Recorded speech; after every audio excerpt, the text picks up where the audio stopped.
Chapter 905. What's an almighty wizard? Everyone looked at Eric in confusion. I can copy any spell as long as I come into contact with the user's body, Eric said.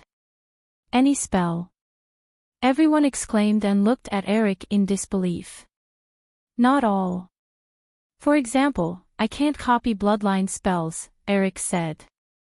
Eric said, and according to the difference in magic power, if the magic power is stronger than mine, then I will not be able to compare with the original. If the magic power is weaker than mine, then I can release the same magic more powerful. Eric looked at Pan N. Team leader, can I get in touch with you? Pan N reached out his hand, and Eric took it. Then, Eric's body began to change, and he turned into a brown bear. No wonder you're called an almighty wizard. Pan N nodded. But your magic power looks ordinary. I'm a wizard. I'm not strong in magic power. Eric didn't deny it. After Eric sat down, the fifth member stood up. I'm Woodley, a support-type wizard. I have absolute vision. As long as I lock onto someone, no matter where they are, I can see their movements. What do you need to do to lock onto them? First of all, I have to get close to the target and leave a mark on them. Then I can leave them alone. The sixth person stood up and said, I'm Hans Altair. My magic is metal magic. I can control metal. Like Magneto. Everyone looked at Hans Altair. Humans can't be as powerful as they are in the movies, but I can still do some of Magneto's abilities, Hans Altair said. At the same time, he opened his palm, and iron beads appeared in his palm. I can kill more than a dozen people in an instant. For me, as long as these beads are around, it's like I have an endless supply of bullets. Unless you run out of magic power, Pan N said. Releasing and controlling a dozen iron beads at the same time must be a big test for your magic power. Hans Altair nodded and sat down again. Very good. You're now members of the Superpower Counterterrorism Unit, Osalisa said. Miss Osalisa, I want to know why the Anti-Terrorist Operations Department suddenly formed us, Pan N asked. We're a subordinate department of the government's Anti-Terrorism Action Department? Or a subordinate of the International Supernatural Alliance? You're a private organization in name, but you're actually part of the Anti-Terrorist Operations Department, Osalisa said. What about the Supernatural Organization? Them. They have completely severed all ties with the Anti-Terrorist Action Department because they violated the arrangements of the Anti-Terrorist Action Department. Everyone looked at each other. There was a complicated look in his eyes. After all, an organization controlled by the government was not that pleasant. Moreover, their abilities are very weak. The Anti-Terrorism Action Department doesn't think that their existence is valuable. You are their replacements. Your combat power and strength are far higher than theirs. Everyone accepted this with a peace of mind. They were all rather prideful people. They all had the mentality of, heaven is the boss, and I'm the second. At this moment, Osalisa's phone rang. Hello, Minister, what's up? Osalisa, how's the Superpower Anti-Terrorist Unit? I've already met them. They're all very capable people. It won't be a problem for them to replace the Supernatural Organization. Very good. Now we have a mission. A group of mysterious people has appeared in L.A. They're attacking people everywhere. Currently, dozens of people have been attacked. These mysterious people will penetrate people's abdomens with their palms and then take out strange red beads. Capture these people. This is the first operation of the Superpower Anti-Terrorist Unit. Don't disappoint me. Yes, Minister. Osalisa looked at everyone. There's a mission. In the plane, the captain made an announcement. Ladies and gentlemen, the plane has entered Canadian airspace. We will arrive in Montreal in 3 hours. I hope that you have a pleasant flight. Two stewardesses pushed a dining cart out. Black Ma and White Ma pounced at them. At first, the two stewardesses were quite frightened by the beasts. But later, they realized that the beasts were not interested in them. They were more interested in the food they provided. Chen Zhao stuck out his leg and tripped Black Ma and White Ma. Don't run around on the plane. If you do, I'll break your legs. Black Ma and White Ma climbed up, feeling wronged. They carefully ran to the stewardess cart. Sitting beside him, Fei Lai slapped Chen Zhao. Do you have to make things difficult for them? Only then will I, the master, have a sense of existence. You find your sense of existence in your pets. Louis looked at King Kong, who was curled up beside him. There were piles of fruits around it. King Kong didn't stay idle on the way either. It kept eating. Chen, is it your new pet? Yes. Chen Zhao nodded. It looks really powerful, Louis said, touching his right arm. I feel that Blackie is a bit scared of it.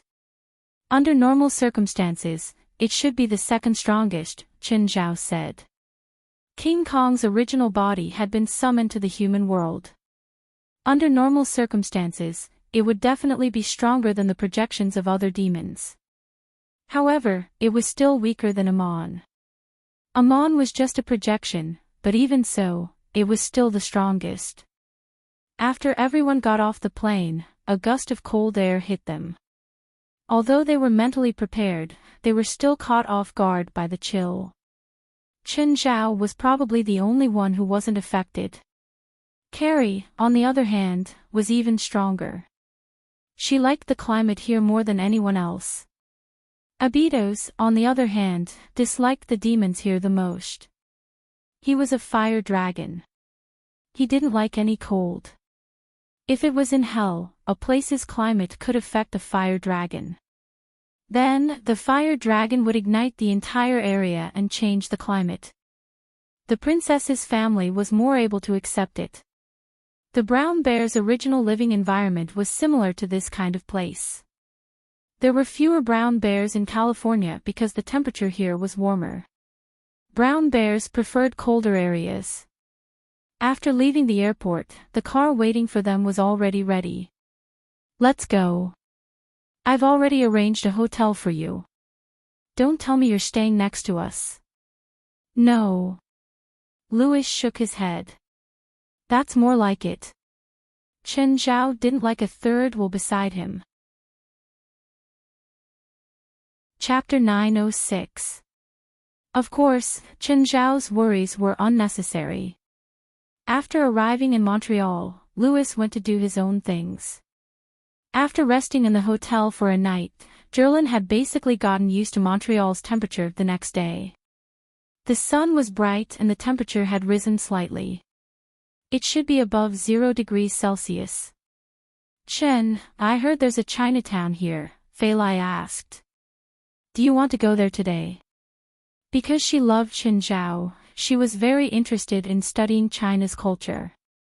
Although her Chinese level was still very poor, she still wanted to go to Chinatown for a stroll. Sure.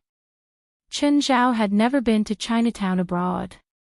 When he'd gone to San Francisco, he'd been focused on Jerlin and her mother's matter. That was why he hadn't gone to Chinatown. Since he was here to play, Chen Zhao didn't want to miss this opportunity. But before he left, he needed to find someone to take care of the pets.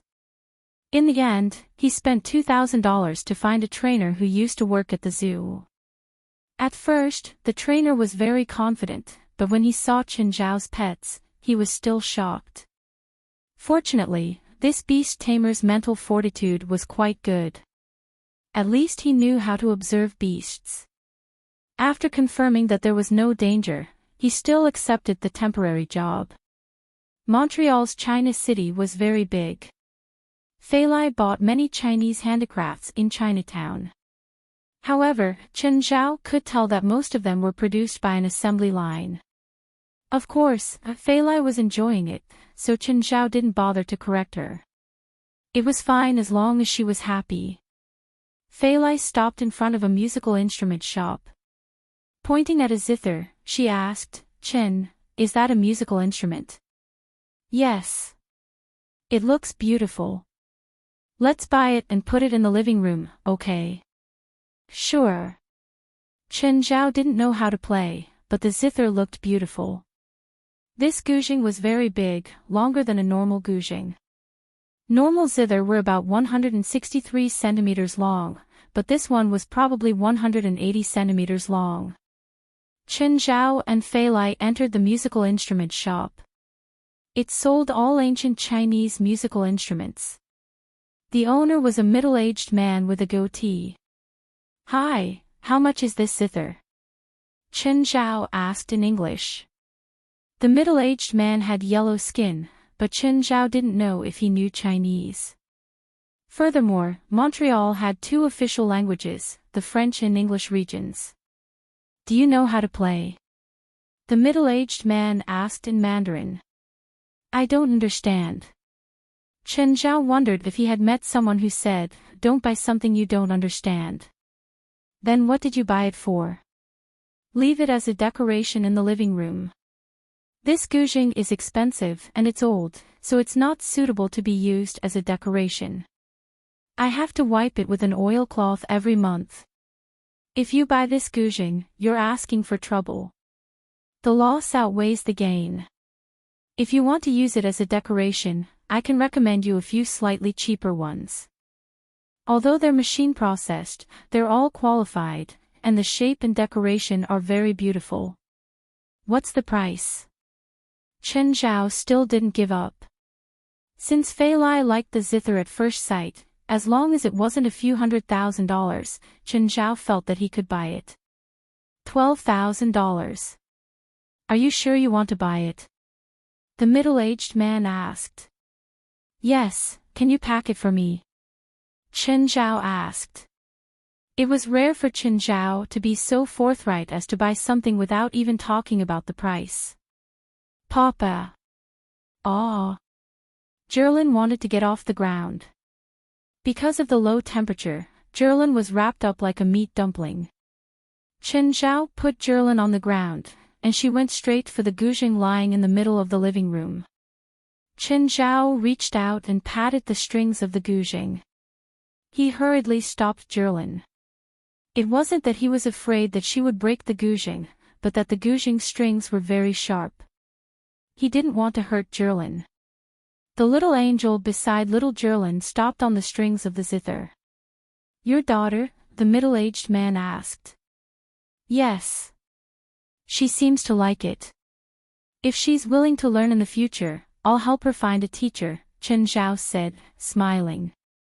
"This music score is for you." The middle-aged man placed a book before Chen Zhao. "Thank you." Thankfully, the music shop had a delivery service. After paying, Chen Zhao didn't have to carry the huge guzheng on the road. The shop delivered it directly to the hotel. "Chen, don't you think this shop is very mysterious?" Fei Lai asked. Chen Zhao looked back at the music shop. Why do you ask?" "I've learned China's feng shui," Fei Lai said seriously. "This shop happens to be 99 steps after we enter Chinatown. 9 is called the extreme number in Taoism, and 99 is also called the extreme. Extreme yang gives birth to yin, and extreme yin gives birth to yang, and magnolia gives birth to yang. When you look up, you'll see the warm sun in your heart, and there are green bamboos before you to block the cold wind. That's why this shop is the legendary feng shui land of yin and yang. If you're not fated, you might not be able to find this shop.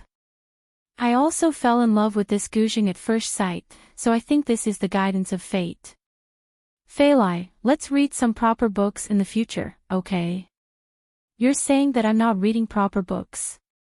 Feng shui is the treasure of your Chinese heritage. You're Chinese, and you don't agree with your heritage. Chen Zhao wanted to cry, but no tears came out. A foreigner pointed at his nose and said that he was forgetting his roots. It was a terrible feeling. I think that the feng shui books that you can find are basically worthless. Chen Zhao felt that Fei Lai's hobbies had become more extensive after she got pregnant. In the past, Chen Zhao really didn't realize that Fei Lai knew feng shui. Moreover, Chen Zhao was even more curious about how she could read those obscure feng shui books when she could only understand 3 out of 10 Chinese words. Do you think I'm spouting nonsense? Fei Lai stared at Chen Zhao, unwilling to let him go. No, definitely not. I believe you. You just don't believe me. Fei Lai was like a child, her cheeks puffed up. I already said that I believe you. Your tone has already exposed your inner thoughts. You don't believe me. Fei Lai stared at Chen Zhao stubbornly. Let's go back and ask the owner of that shop. Let's see what he said and whether his shop has feng shui. Chen Zhao turned back. Huh, where's the music shop? Huh? Where did it go? Fei Lai also realized that the shop was gone. Chen Zhao walked to the original music shop, but it was long gone. There was only a towering red brick wall. Chapter 907. Chen Zhao and Fei Lai realized that they really couldn't find the shop. That's weird. Chen Zhao was confused. Chen, this is magic, right? Yeah. Chen Zhao felt that if he answered that he didn't know, Fei Lai would definitely look down on him.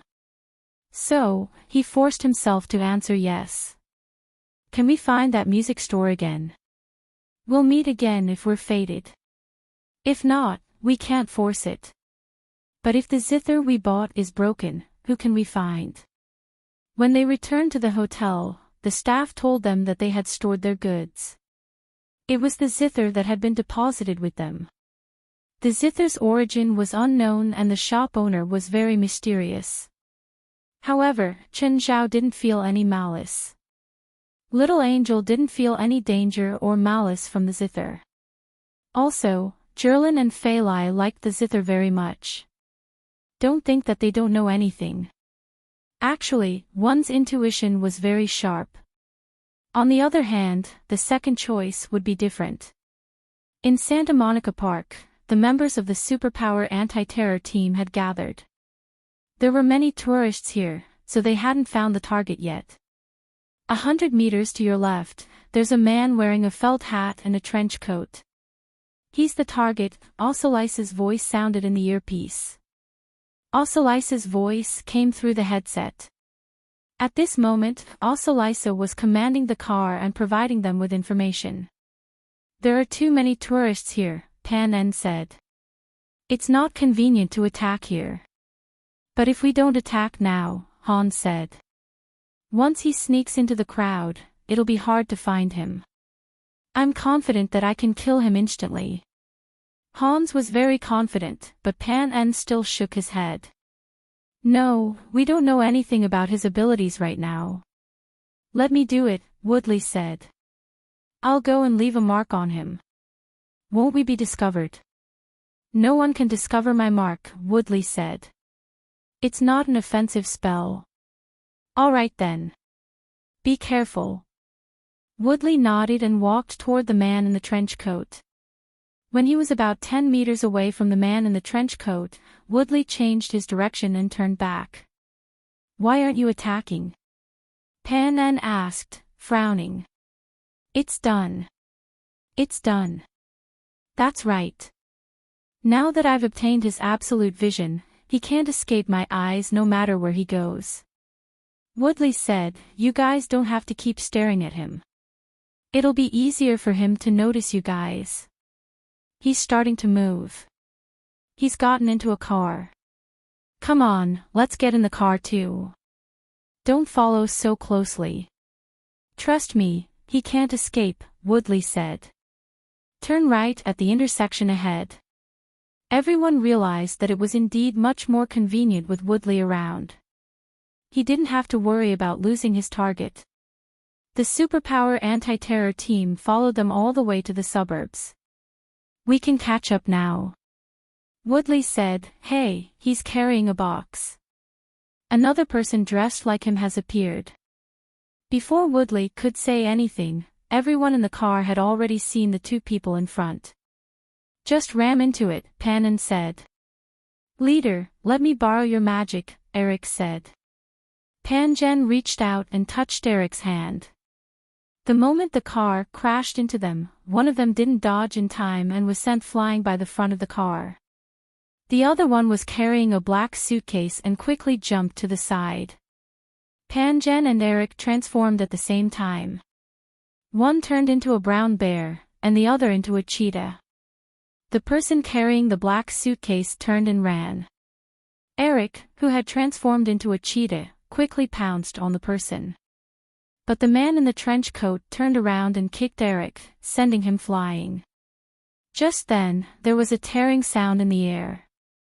Hans Altair's iron bead had already shot towards the man in the trench coat. The man in the trench coat staggered a few steps, but he still continued to run forward. Del Torre took a deep breath and shot a mouthful of phlegm at the back of the man in the trench coat. The man fell to the ground. His back had already been petrified. Eric went forward and pulled off the trench coat, only to find that it was a deformed humanoid creature. Its whole body was furry, but it had no facial features. On the other side, Panjen had already dealt with the other faceless monster. "What's in this box?" Eric picked up the box and found that it was locked. "Leave it to me." Hans Altair took the box. With a click, the lock on the box opened automatically. Everyone came forward, wanting to see what was inside. "It's a bead." "What's it used for?" "I don't know." "Bring it back first." Just then, Ossolice's voice sounded in everyone's earpiece. "Is it all settled?" "It's settled." "Did you catch them alive?" "No, both were killed on the spot," Panjen replied. "We seized a box with a dozen beads inside. According to the information we received, after these people attacked the victims, they would take out the beads from the victims' stomachs." "It's probably these things," Ossolice said. "Let's go back to the headquarters first and see what they're used for." It was already late at night when the superpower counterterrorism team returned to the headquarters. However, no one was sleepy. They all surrounded the box. "What the hell is this? I can feel the pulse inside. This bead seems to be alive." "Alive? Could it be the egg of some creature?" Just then, an alarm suddenly sounded outside the conference room. "What happened?" Everyone stood up. Ossolice's voice came from the earpiece. "There's an intruder outside." "Intruder?" Everyone looked at each other. At this time, the LCD screen hanging on the wall of the conference room showed the surveillance footage outside the headquarters. Many faceless monsters appeared on the screen. "It's these faceless monsters. There are so many of them. They're here for these beads," Panjen said. "Woodley, take this box and go to the deepest safe room in the headquarters." Woodley was a support-type spiritualist, after all. In this kind of head-on confrontation, his role was very limited. "Are you ready to fight?" "Of course, we'll kill as many of these things as they come," Hans Altair said disapprovingly. "By the way, I haven't seen Helis fight yet," Eric said. "Helis, do you want to try?" Helis' expression was as cold as ever. "I feel a huge aura approaching. As long as we work together, there's no enemy we can't deal with." Panjen mobilized before the battle. Chapter 908. These faceless monsters have already killed many people. Let's go help them quickly. Otherwise, all of our logistics will die. "Didn't you want to see my necromancy?" Helis asked. Everyone stopped in their tracks and turned to look at Helis. Helis looked at the surveillance footage on the wall and started casting spells at the screen. Everyone could feel powerful magic being released from Helis' body.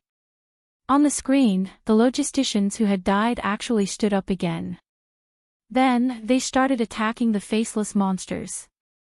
Eric's eyes lit up. "Let me borrow your magic." "You better not touch me," Helis said. Eric's hand paused in mid-air awkwardly. "Helis, Eric is just thinking about the team." "There's no need to be so petty," Pan said. "Necromancy is forbidden." "Do you know why it's forbidden?" "Why?" "Because the living can't cast it. Without a special bloodline, they will die as soon as they come into contact with necromancy," Helis said coldly. "Not everyone can withstand the aura of death." "Then I won't lend it to you." Eric retracted his hand, embarrassed. "Eric, do you want me to lend you my magic?" Hans Altair asked. Eric hadn't decided whose magic he wanted to borrow. But just then, the situation at the gate changed in an instant. A huge shadow suddenly appeared in the grass in front of the gate. "What's that?" The shadow was very fast. It charged into the battlefield directly. Under the light of the gate, everyone saw the creature clearly. It was a huge creature that looked like a female. It was naked. There was no nose, eyes, or ears on its face, only a mouth. Its body was fat and swollen, and there were 3 pairs of breasts on its chest. Its limbs were swollen, but it was very agile. "What exactly is that?" Apart from seeing that it was a female creature, they had no idea what it was. Just then, the female creature spat out a green liquid.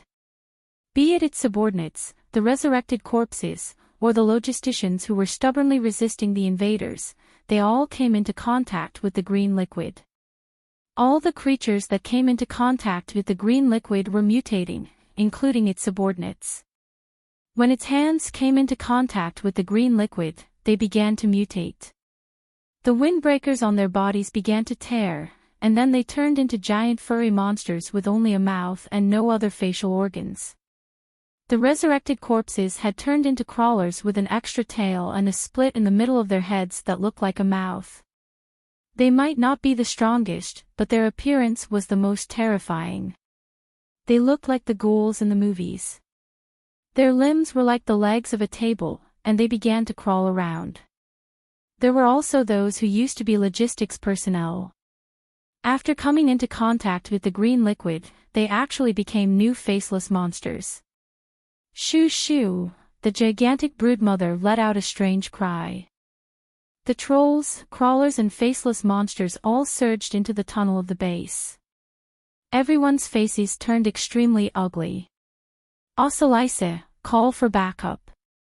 "I've already called for backup, but I don't think there's much hope." Ocelise's voice came from the headset. "You want to give up on us?"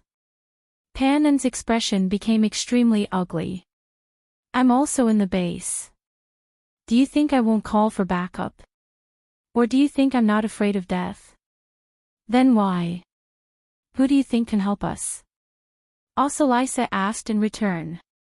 "Unless the army uses weapons of mass destruction. But this place is too close to LA, and there are a lot of weapons hidden in the deepest part of the base.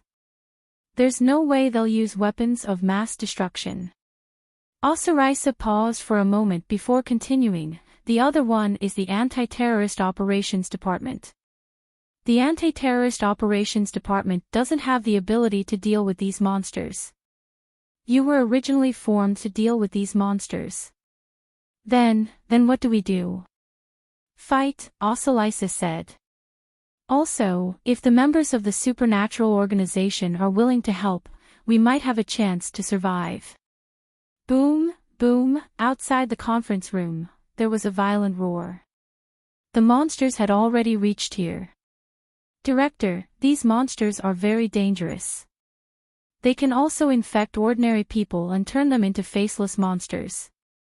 Ocelise contacted Leong, then form the superpower anti-terrorism unit and eliminate these monsters, Leong said. "Director, I'm afraid they can't do it. They can't even protect themselves right now, Ossolisis said. Ossolisis said, also, if these monsters come into contact with the armory hidden at the bottom of the base, the consequences will be unimaginable. Lei Yang's expression suddenly became extremely ugly. Then I'll organize people to eliminate them. Minister, if you want to send the anti-terrorism special forces, you'd better forget it.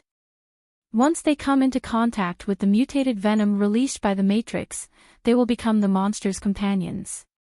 According to the preliminary assessment, even a rocket launcher will not be able to hurt the Matrix.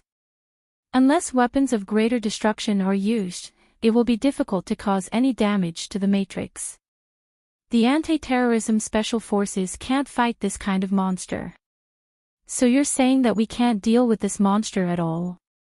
There's the supernatural organization. Ossolisis said. Them. Those traitors. Do you think I'll beg them? Lei Yang roared. I'll never bow down to that Chinese. Never. Fine, Ossolisis said helplessly. She was also trapped in the base, and the supernatural organization was her last hope. Lei Yang roared for a while and finally calmed down. What's the situation now? It's very bad. Half of the logisticians in the base have been turned into monsters by the mother. Our newly formed team has no chance of winning it all. I also hope they can win, but the situation doesn't look good. Lei Yang's eyes flickered. Can we seal the base? We can't. The entrance to the base has been completely destroyed, and it was destroyed while it was sealed. This monster is too powerful. Ossolisis, what should I do? Do I really have to beg that bastard Chinese? You're the director. You have the final say. Even Lei Yang could hear the resentment in Ossolis's voice. After all, no one would be happy to be abandoned in the base like a chess piece. Chapter 909. We can't wait here anymore. Hans Altair rushed out of the meeting room. But it was his action that cost him his life. When Hans Altair rushed out of the meeting room, he saw the huge mother. Compared to the larger body on the monitor screen, the bloated body in front of him made him feel insignificant. Hans Altair opened his hands. Dozens of iron balls shot at the mother. But the iron balls did not even penetrate the mother's skin. For the mother, such an attack was meaningless. You can be my first son. The mother reached out and grabbed Hans Altair. The mother made a sound. Its tongue went into Hans Altair's mouth. Hans Altair's body convulsed. His belly bulged. Everyone in the meeting room felt chills down their spines. We're dead, Del Torre said. We can't defeat this monster. Then let's retreat for now, Helios said coldly. Retreat? Where can we go? Helios pressed her hands on the ground. The ground began to corrode. Helios's magic quickly corroded a huge hole in the ground. Helios jumped down first. At the same time, she looked up. Let's go. Everyone jumped down one after another. But when it came to Del Torre, none of them dared to jump down. Del, jump down. I'll catch you, Pan En said. Including the height of the ground, it was only 4 or 5 meters, but Del Torre did not dare to jump down. Hearing Pan En's words, Del Torre finally gathered his courage. But just as he was about to jump down, a big hand caught him. Ah! Let me go. Let me go. The mother grabbed Del Torre with one hand and looked at the hole in the ground. You can't run away. Let's go. Pan En said, frowning. Del Torre was already hopeless. He would not take the risk to save him. The mother smashed the ground crazily, trying to expand the hole. But the construction of the military base was not bad. The mother smashed for a long time but did not make a hole in the ground. West was sleeping soundly. Suddenly, a phone rang and woke him up. West looked at the caller ID. It was Leon. "Hello, Minister, what can I do for you?" "West, I request that you immediately lead the members of the supernatural organization to the military base in the northern block desert and eliminate the monsters there." Air. West was stunned. "What do you mean by blame me?" "I only know that it's a gigantic mother monster. The liquid it releases can infect humans and turn them into monsters." West frowned. This was similar to what Chen Zhao had warned him about. "Minister, our chairman isn't in right now." "I'll tell him when he comes back," West said. "West, I'm ordering you to gather your men immediately. Also, I don't want that China man to know about this. I don't have the authority to mobilize the members of the supernatural organization. Only the president has the authority. You used to be the president, and even that China guy was supported by you. Of course you have the right." "No, I was just the acting president. I don't have the ability to lead the supernatural organization." West would not make a mistake on such a matter of principle. No matter how generous Chen Zhao was, he could not tolerate such half-hearted subordinates. Plus, Chen Zhao had never been a generous person. Unless West was out of his mind, he wouldn't have accepted Rayon's words. "Then when will that China guy come back?" Leon was furious. "The president said that he's going to watch the World Swimming Championships in Montreal, Canada. He should be back after the 25th, what? After the 25th? Leon yelled. "Tell him to come back immediately." "Minister, I can only tell the president what you said. I can't guarantee that he'll agree to come back." Fuck, Leon kept cursing the same sentence over and over again. He had never seen someone so difficult to deal with. Those monsters can move toward densely populated areas at any time. If there are huge casualties, the supernatural organization will take full responsibility. West was infuriated when he heard this. "You were the one who chased us away, and now you're the one who wants us to take responsibility. What do you think we are? A dog that comes and goes at your beck and call? Sure, we'll take responsibility. Our president said that the supernatural organization is planning to disband. We can use this opportunity to do so. As for protecting the people, I'll leave it to you, Mr. Leon. I believe that even without the supernatural organization, the anti-terrorism department can handle it well." "Are you threatening me?" "West, do you know what you're saying? What can you do to me? Do you believe that I'll go to your house right now and cast a curse on you?" West was going all out. He finally understood now. In the past, he had been so submissive that he had spoiled Leon. He really thought that he could order the supernatural organization around just because he was a higher-up. Chen Zhao's decision was correct. He had to correct Leon's stupid thinking. Do you believe that I'll throw you into jail? Then your whole family better be careful." West decided to let go. Was he competing to see who was more perverted? They weren't normal people. Did he really think that the supernatural organization was so easy to bully? Just you wait.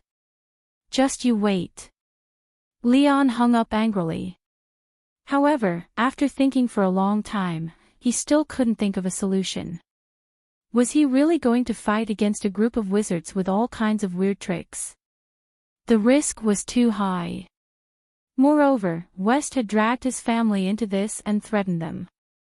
If he really offended that person, then his family might really be in danger. After thinking for a while, Leon picked up his phone again. "West, I was too impulsive just now. Let's talk." West had never heard Leon speak in such a friendly tone. In the past, whenever he saw Leon would always be arrogant. He was indeed someone who bullied the weak and feared the strong. West had learned his lesson. He definitely couldn't be soft-hearted. Mr. Leon, I said that I have no choice. Our president said that he's disbanding the supernatural organization. He doesn't have the right to disband. It's not up to him. No, he does. Ever since he took over the organization, he has the right to make decisions. Chapter 9-10. West, tell the president that I'm in the wrong this time. Sorry, I don't have the president's number. Mr. Leon, good night. West hung up on Leon exasperated. Leon smashed and flipped the office. West had never been so proud. In the past, he'd always been a yes man to Leon. Now, he suddenly realized that Leon was just a paper tiger. But thinking about it more carefully, it wasn't that he'd gotten tough. He had someone backing him up. As long as Chen Zhao was there, he wouldn't have to worry about not being able to support the supernatural organization. West thought for a moment and was about to pick up the phone to call Chen Zhao. But when he thought of Chen Zhao's bad temper when he woke up, he gave up on the suicidal idea. Chen Zhao couldn't do anything to him in Canada now. But when Chen Zhao returned to Los Angeles, he'd be dead. Whatever, Leon was the one with a headache. He didn't need to be Leon's scapegoat. Let Leon, that old thing, worry about it. What should he do? Lower his head to Chen Zhao. Lower his head to Chen Zhao. He might as well kill him. After thinking about it, Leon picked up the phone. Tell Klaus. 20 minutes later, Lei Yang's phone rang. Hello, it's Klaus, Mr. Leon. There's a dangerous mission. You have the right to refuse. I'm least afraid of danger, Klaus replied. The missions in the past year have been too dull. I wanted to give my team a little excitement. Klaus, I hope you can put away your arrogance. This mission is different from yours and your team's mission. Ha! Every time my team and I accept a new mission, you always say that it's different, but to us, it's nothing different, Klaus said, unconcerned. Well, you accept it, don't you? Of course, Klaus answered without hesitation. You can equip yourself with the largest caliber firearms. You can carry any kind of weapon, even TNT bombs. Your mission is to infiltrate a base and install a bomb. Lei Yang paused for a moment and said, what you are facing this time might not be humans. What do you mean? Literally. Be careful. When you reach the designated location, install the bomb, retreat, and detonate it. When do we move? The faster, the better. Remember, the more powerful your weapons and equipment, the better. Alright, I'll go gather my team now. The Lightning Squad was part of the Anti-Terrorist Operations Department. At the same time, it was also the most elite team in the Special Forces of the Anti-Terrorist Operations Department. There were a total of 12 members, and every member of the Lightning Squad was an elite among the elites. Just how elite were they? Each of them had the strength to fight a team of terrorists alone. Their captain, Klaus, had an even more terrifying battle record. Klaus had been a member of the Marine Corps before joining the Counterterrorism Special Forces. During the YLK War, he was also an ordinary soldier. At that time, the team he was in encountered a well-planned trap during an operation. At that time, the entire team of more than 10 people was almost completely wiped out. Only he and another heavily injured teammate were left. However, he relied on his outstanding strength to kill all the enemies, and then carried his teammates away. Klaus, what's our mission this time? If you can't give me a satisfactory answer, I'll install a landmine under your bed. Klaus, in response to your call, I just broke up with my girlfriend. You have to take responsibility. Mission, head to a former military base abandoned by the U.S. Army, install a bomb, and detonate it. Klaus said, according to the higher-ups, there seems to be an unknown enemy in this military base, and it might not be human. Crazy, I'd better go back and coax my girlfriend. Unknown enemy. Could it be aliens? Did aliens invade Earth? It's time to save Earth. I don't know what's going on exactly, but from the tone of that old man Leon, it seems like the situation this time isn't right, so it's better for us to be careful. He always uses this tone to make us pay attention, but none of the missions are difficult. Since the formation of our lightning squad until now, not a single person has been sacrificed. Suma, you can use this opportunity to sacrifice yourself. That way, I can cry for you. Klaus looked at his teammates, none of them serious. He also had a headache over this. But they were all the best, and they were used to indulging themselves. Even when carrying out a mission, they could do as they pleased. Okay, you can choose any weapon you want, as long as you can carry it. Any kind of weapon. Is an RPG okay? Of course, an RPG was not a game RPG. It was an individual anti-tank rocket, short for rocket. Propelled grenade. The RPG was also known as the king of infantry weapons. In short to medium-range battles, the RPG was a fatal threat to small groups of enemies and fortress-type enemies. Yes. No way. Could it be that aliens really invaded? Okay, less nonsense. Hurry up and go to the armory to choose a weapon. Then I'll really take the RPG. Fuck, why are you taking the white phosphorus grenade?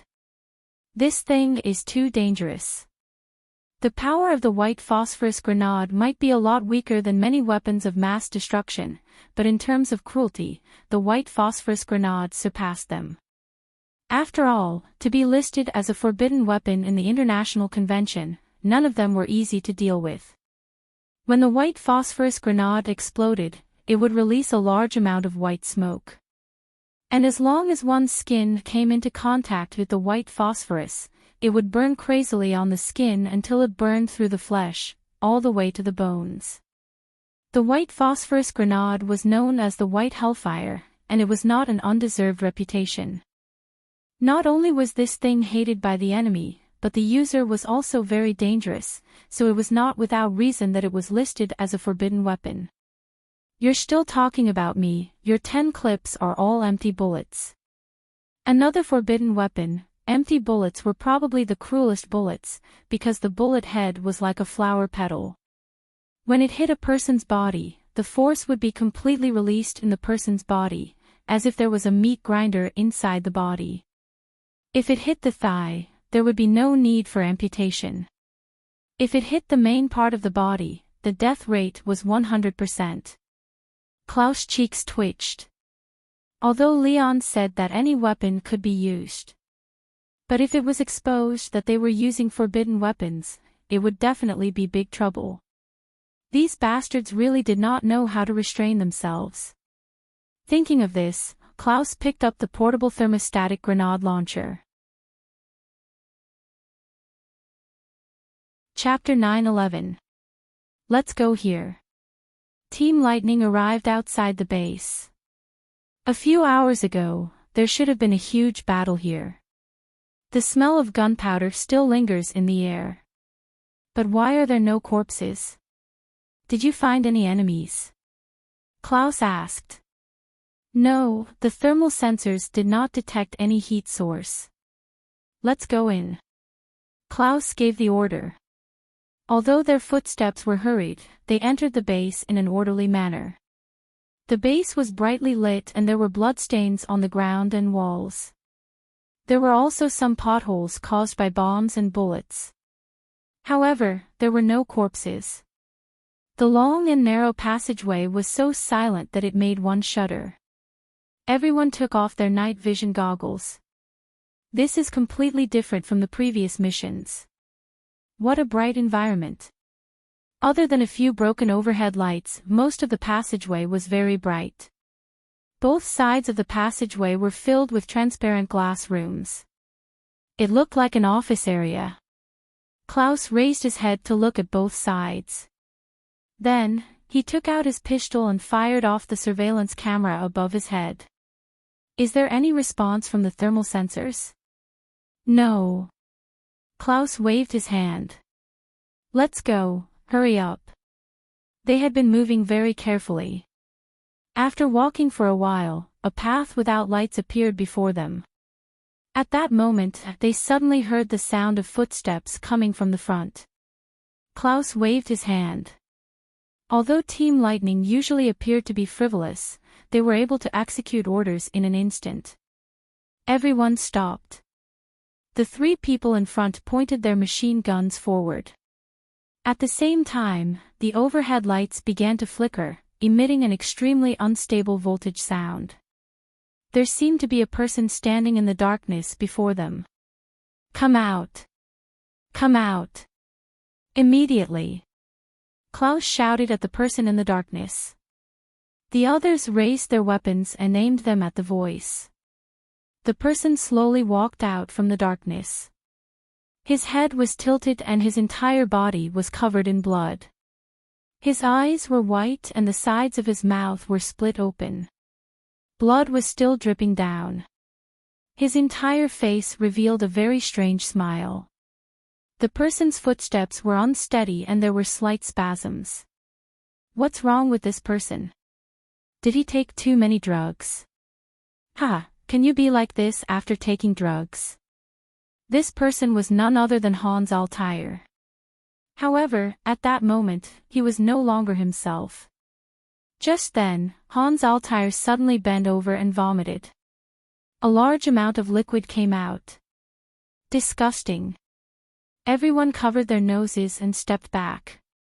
But at this moment, a sharp metal suddenly pierced through Hans Altair's back. Everyone was shocked, not understanding what was going on. The next moment, another metal rod pierced through his back, then a third, a fourth. At the moment, Hans Altair was like a hedgehog with metal spikes all over his back. Open fire, open fire. Klaus's mind instantly recalled Leon's words. They were not facing humans this time. The bullets hit Hans Altair's body, but at the moment, Hans Altair seemed to be made of iron. The bullets could not penetrate him at all. The bullets hit him in a shower of sparks. Hans Altair crouched down and pointed the spikes on his back at them. Puff! 2 metal spikes shot out. Dodge! The metal spike instantly shot out, and everyone hurriedly dodged. Mo Shaw, white phosphorus grenade, quick! Bang! The white phosphorus grenade released a large amount of white smoke, and Hans Altair's body instantly started burning. His skin was quickly burned away, revealing the metallic flesh underneath. However, the white phosphorus grenade also caused Hans Altair a lot of pain. He howled and rushed back into the darkness. Fuck, is it really an alien? Stop talking, Klaus said with a serious expression. Hurry up and go to the designated location to install the bombs, then blow this place up. At this moment, a loud noise came from above their heads. Everyone raised their heads, vigilantly pointing their guns at the ceiling above their heads. They're in the ventilation duct. One of the team members fired first. The ceiling was pierced through, and a body fell down. It was a human, or at least it should have been a human in the past. But its head was split in half, and it looked like a mouth. Its limbs were slender, and its body was covered with thin green hair. There were 2 bull-sized holes in its chest, which were the effects of empty bullets. There were also some ragged cloth strips on its body. One could vaguely see that it was once a human. Everyone's expression was very bad. They had clearly not experienced this kind of situation before. Nor had they encountered an enemy like this. Suddenly, the crawler that should have been dead jumped up without any warning. It lay on the nearest team member and bit his neck. This team member's movements were also very fast. The moment he bit through the skin, he counterattacked. He raised a leg and kicked away, then shot the crawler in the head. Fandari, are you okay? I'm fine, just a little bit of skin. The other team members sprayed anti-inflammatory medicine on his neck. Do you feel any discomfort? No. That's good. Keep moving and be careful of the surroundings. Klaus nodded. I knew it. Letting us choose our weapons freely is not a good thing, a team member complained. Klaus, where do we install the bombs? The next level. That old man Leon probably plans to completely seal off this base by blowing up the second level, causing the mountain to fall and blocking the lower levels. Then why not use a bigger bomb? Just kill all the monsters here in one go. This used to be a weapons warehouse. There should be weapons that haven't been transported or destroyed in the lower levels. If we use that kind of bomb, it's very likely that all the weapons below will explode. When that happens, it might affect Los Angeles City. Did you guys notice that this place looks like the Hive in Resident Evil? Everyone gulped. Someone laughed dryly. According to what you said, then Fandari should be infected by the virus and become something like those monsters. Haha, everyone laughed at Fandari, but at that moment, Fandari's expression did not seem right. Everyone's laughter froze. They subconsciously took a few steps back. Because at that moment, Fandari's expression was really not right. Fandari seemed to have realized something too. Klaus. I feel like something's wrong. Give me a shot, Fandari said. Stop joking. They're just talking nonsense. Chapter 9:12. The sun is bright and the air is fresh. I like it here. Chen Zhao opened his arms to embrace the light. It was a lively city, although the weather was a bit cold. Nevertheless, the city was full of energy. Of course, Phalite and Jerlin did not like it here. They'd been fish in their previous life. Montreal had beaches too, but most of the time, it was not suitable to go into the water. The hottest months, July and August, were only 20 degrees. Half of the year, it was below zero. They were almost dehydrated without water. Jerlin was about to lose her energy. Usually, she would soak in Mirror Lake for a few hours every day. Of course, as long as Chen Zhao distracted her, she would become lively again. Chen Zhao did not go out today, so Phalite took Jerlin shopping. They lay on the balcony of the hotel and enjoyed the warm sunlight. This was a vacation. There was nothing messy and no need to save the world. Just then, Chen Zhao's phone rang. Walter, Blackmaw, help me see who's calling. Woof, woof, West. Help me hang up, Chen Zhao said. West stared at the silent phone helplessly. He could only call again. Hello. Chen Zhao finally answered the call. I hope you're calling me with good news and not something to make me feel bad. Guild leader. You're cutting me off by saying something like that. Then don't say anything. I'm hanging up. No, don't hang up, West said hurriedly. To be more precise, I'm indeed calling you good news. Oh. What good news? That old guy Leon compromised. He called me yesterday. Is he compromising with you or me? West immediately realized that he'd said the wrong thing. Chen Zhao was the president. If someone had to compromise, it should be Chen Zhao, not him. He just can't let go of his pride, West said hurriedly. He wants me to pass a message for him. Then he hasn't completely compromised. Ignore him, Chen Zhao said lazily. Oh, have you guys decided where you're going for your vacation? Not yet. I think Hawaii is good, but they said it's too close. Money doesn't matter. We still have a lot of funds anyway. If you have family and friends who want to go with you, bring them along. Guild leader, what if Leon refuses to submit to you?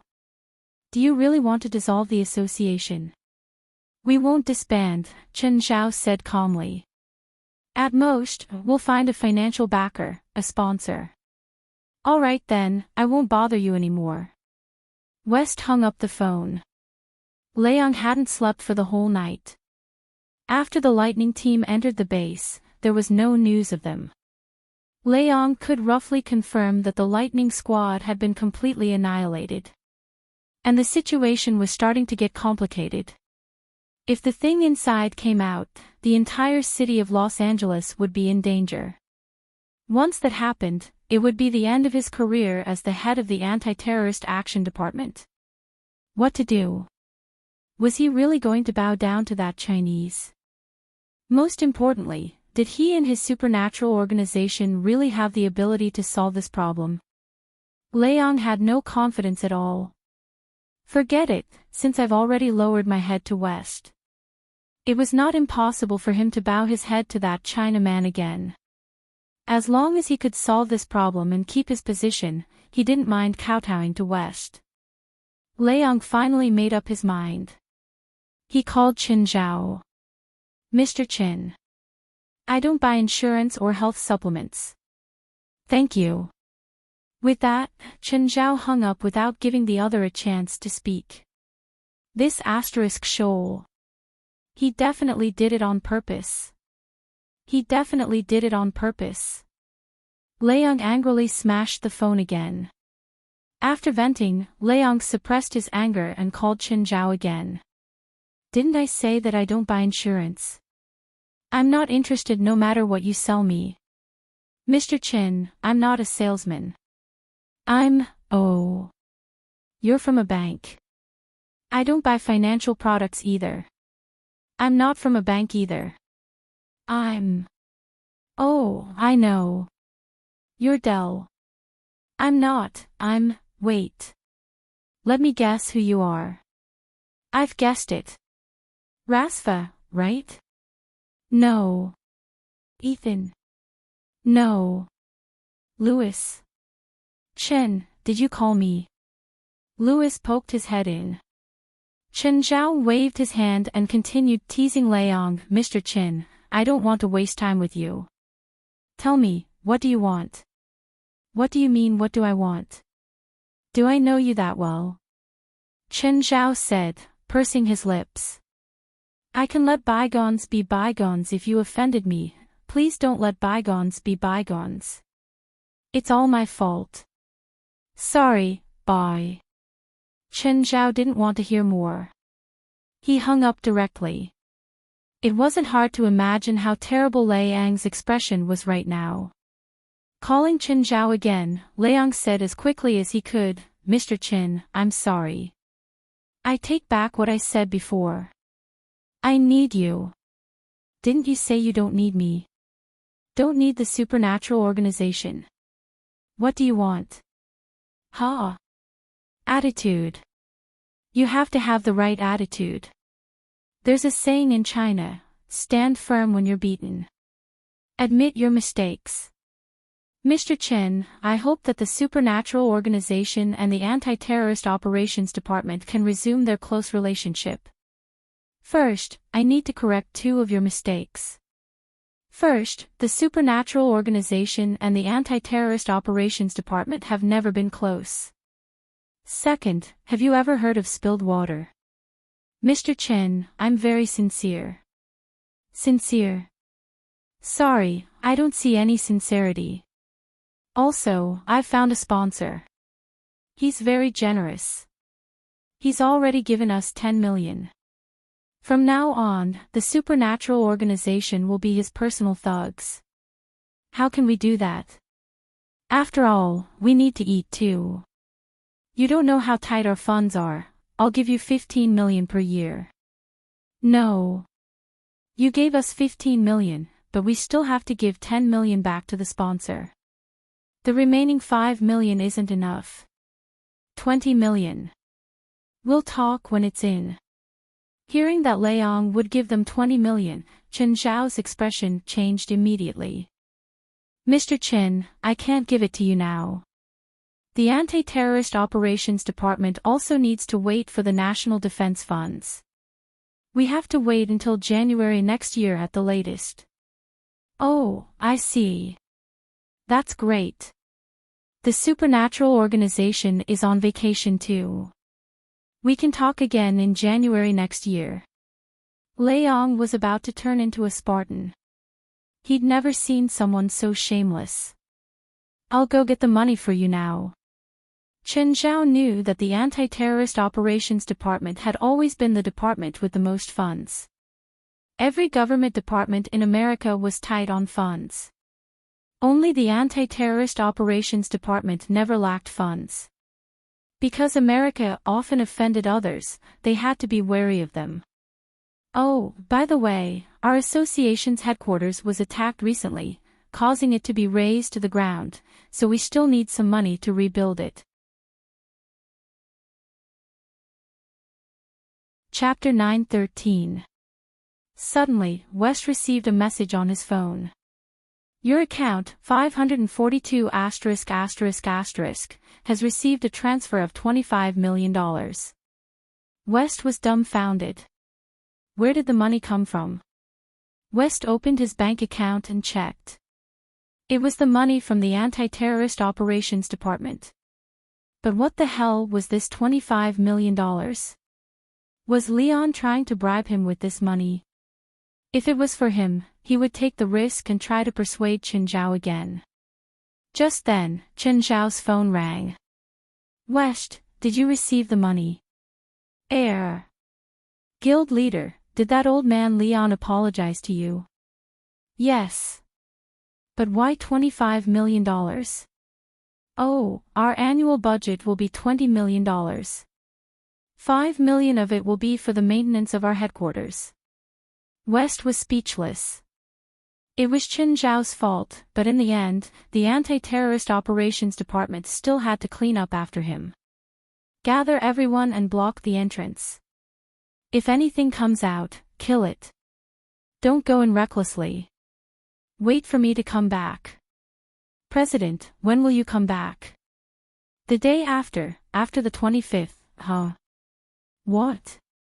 Huh?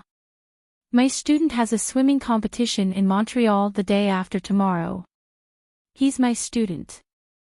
I can't be absent, Chen Zhao said matter-of-factly. West was speechless. Was it really okay to be so perfunctory after taking benefits from Leon? Whatever.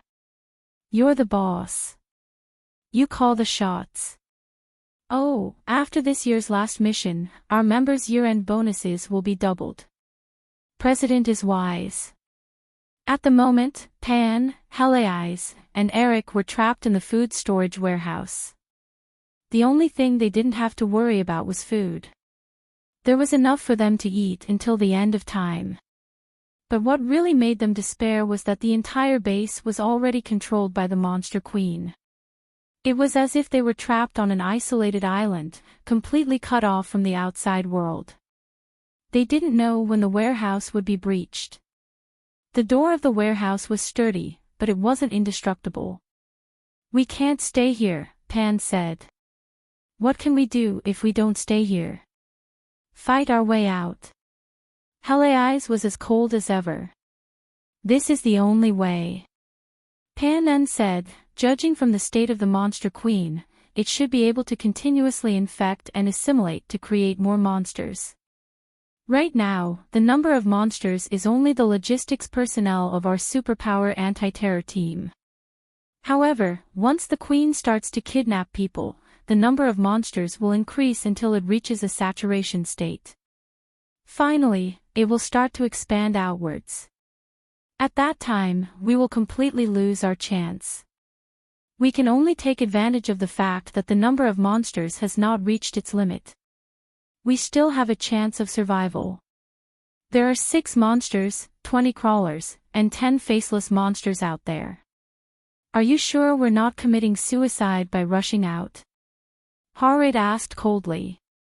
How do you know? I can't see them, but I can sense their vital signs, Harold said. Pan felt discouraged and helpless.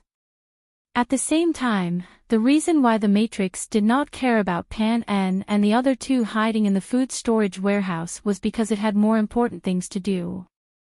That was to get back its own egg, which was still quite complete. It needed to open the defense door of the armory at the lowest level. Woodley had been locked up in there for a day and a night. During that time, he had been in a constant state of panic. The noises from the outside never stopped. More and more monsters were attacking the defense door.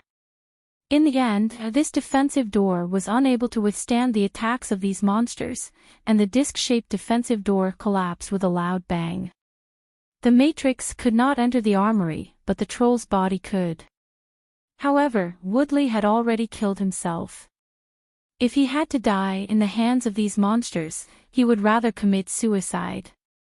One of the troll brought the remaining dozen eggs to the Matrix. Mother. Good boy.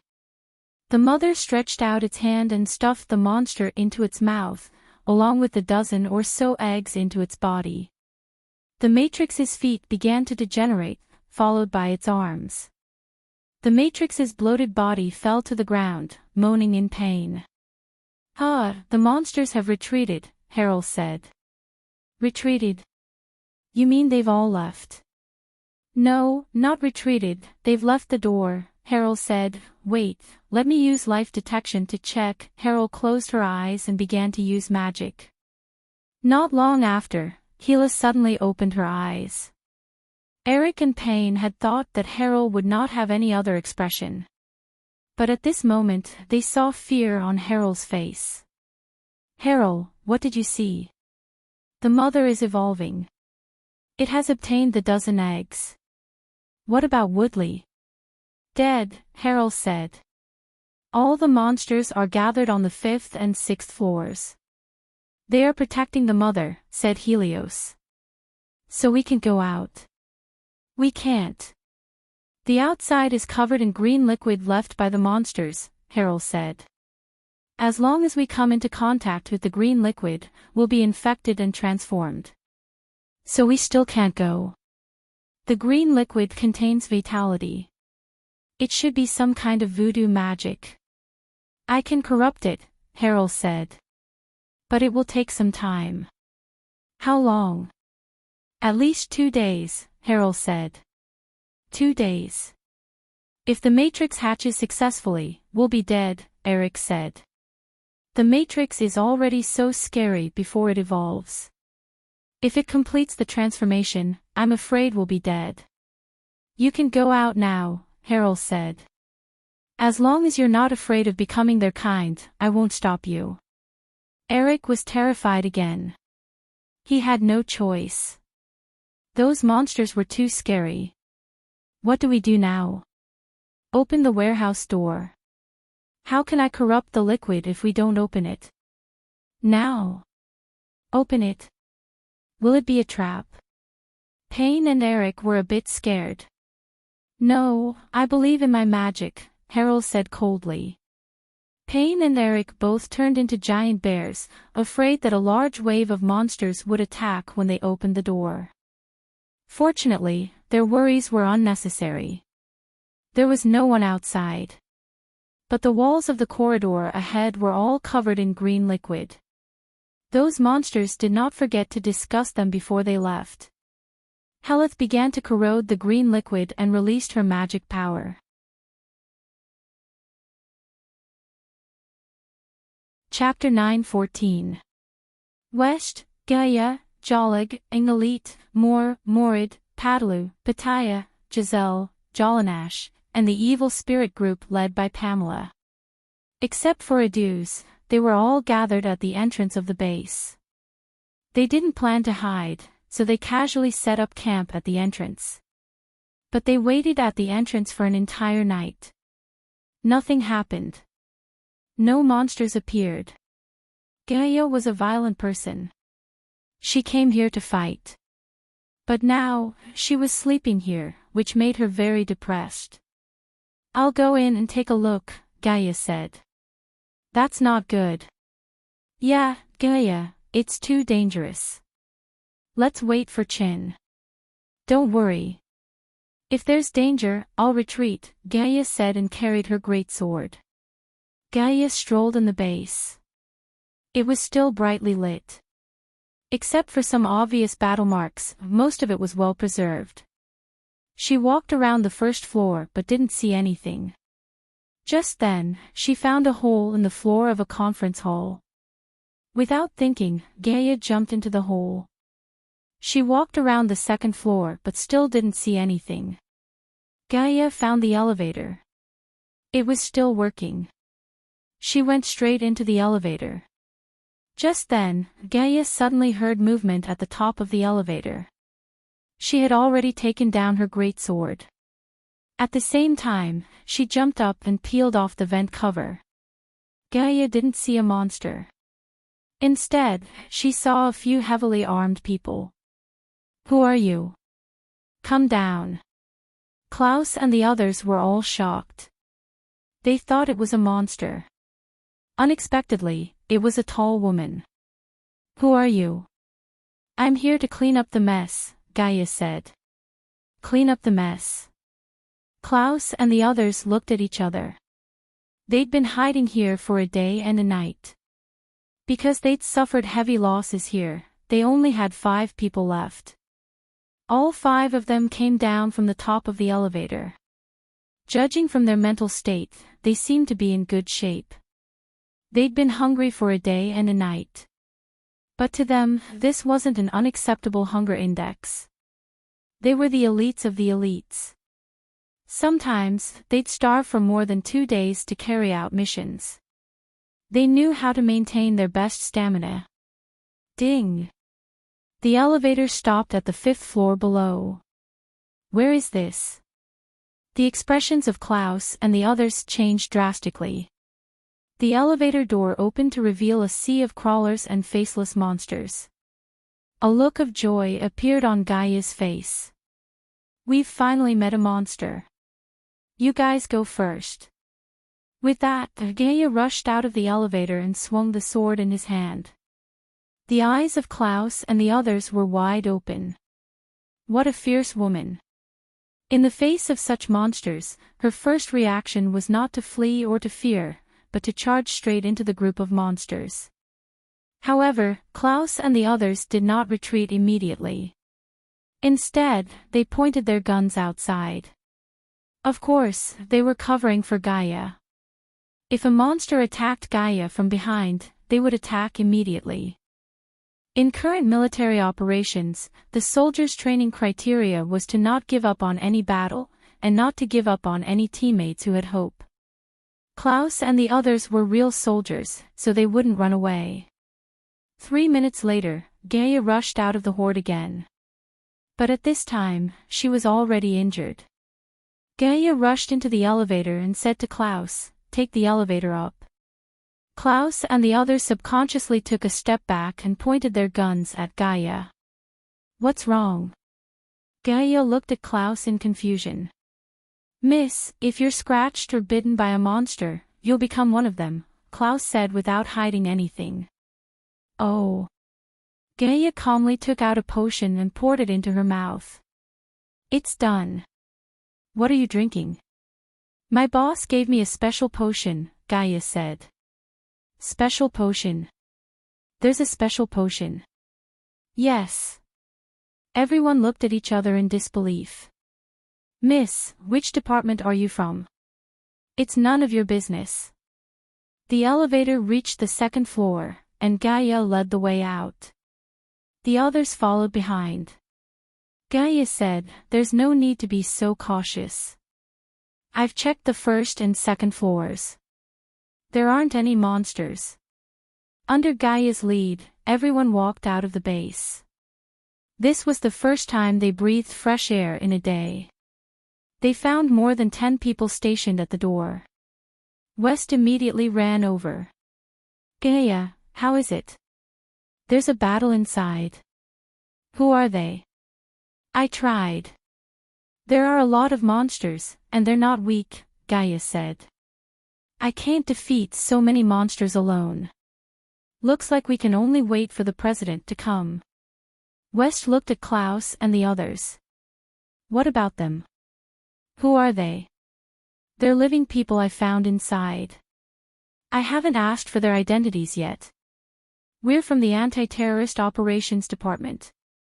Klaus and the others realized that when these people heard that they were from the Anti-Terrorist Operations Department, their expressions became unfriendly. Okay, you can go now, West said.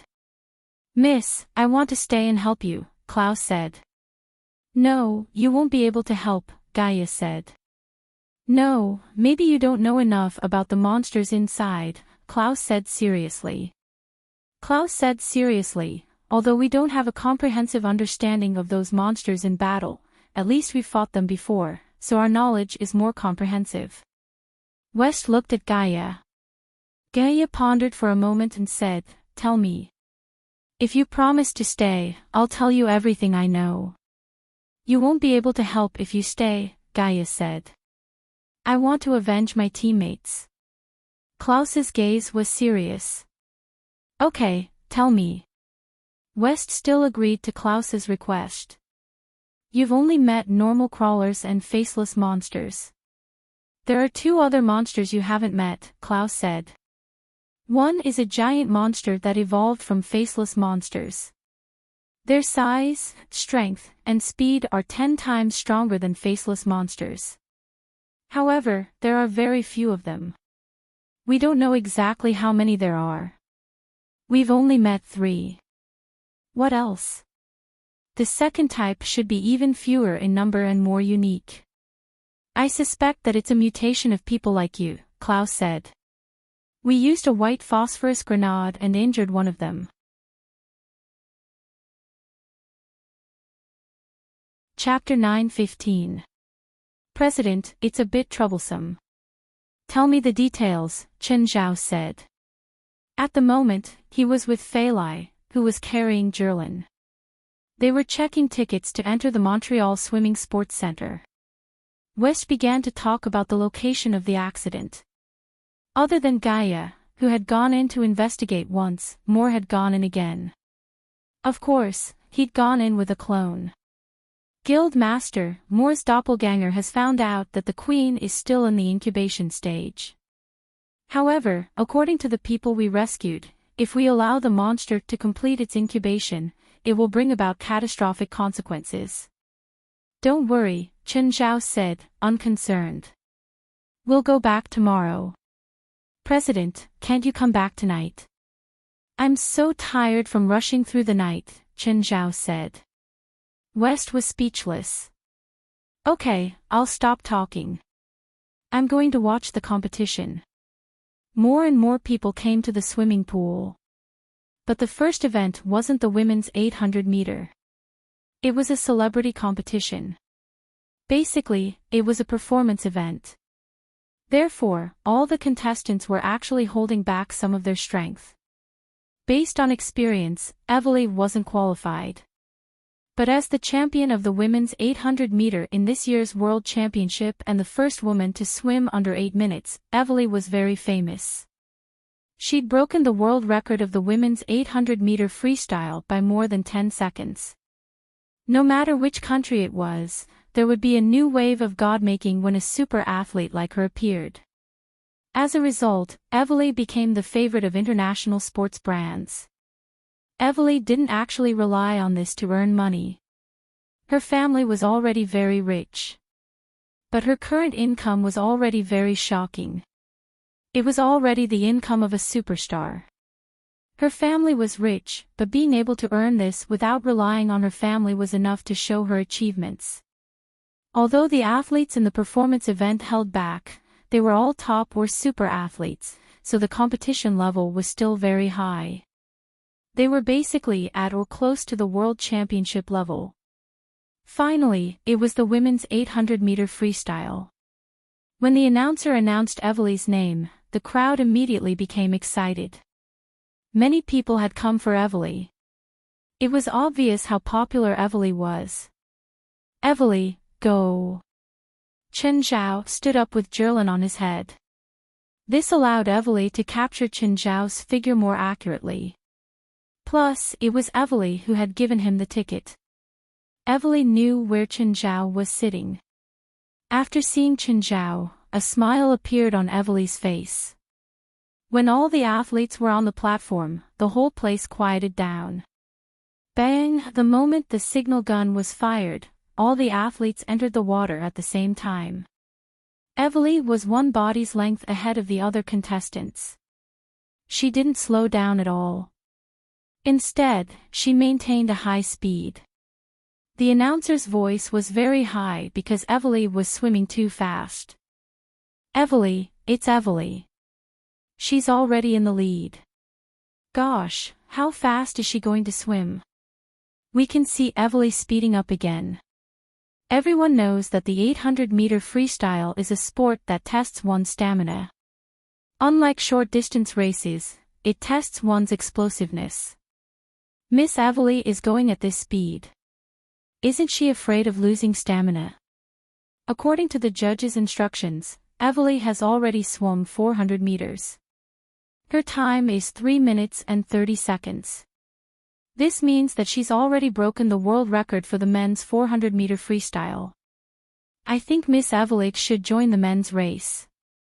She shouldn't bully the other female athletes. 3/4, 5 minutes and 55 seconds. Only 200 meters left. She's speeding up again. She's speeding up again. All the audience stood up. Emily was getting faster and faster. Gosh, she's speeding up.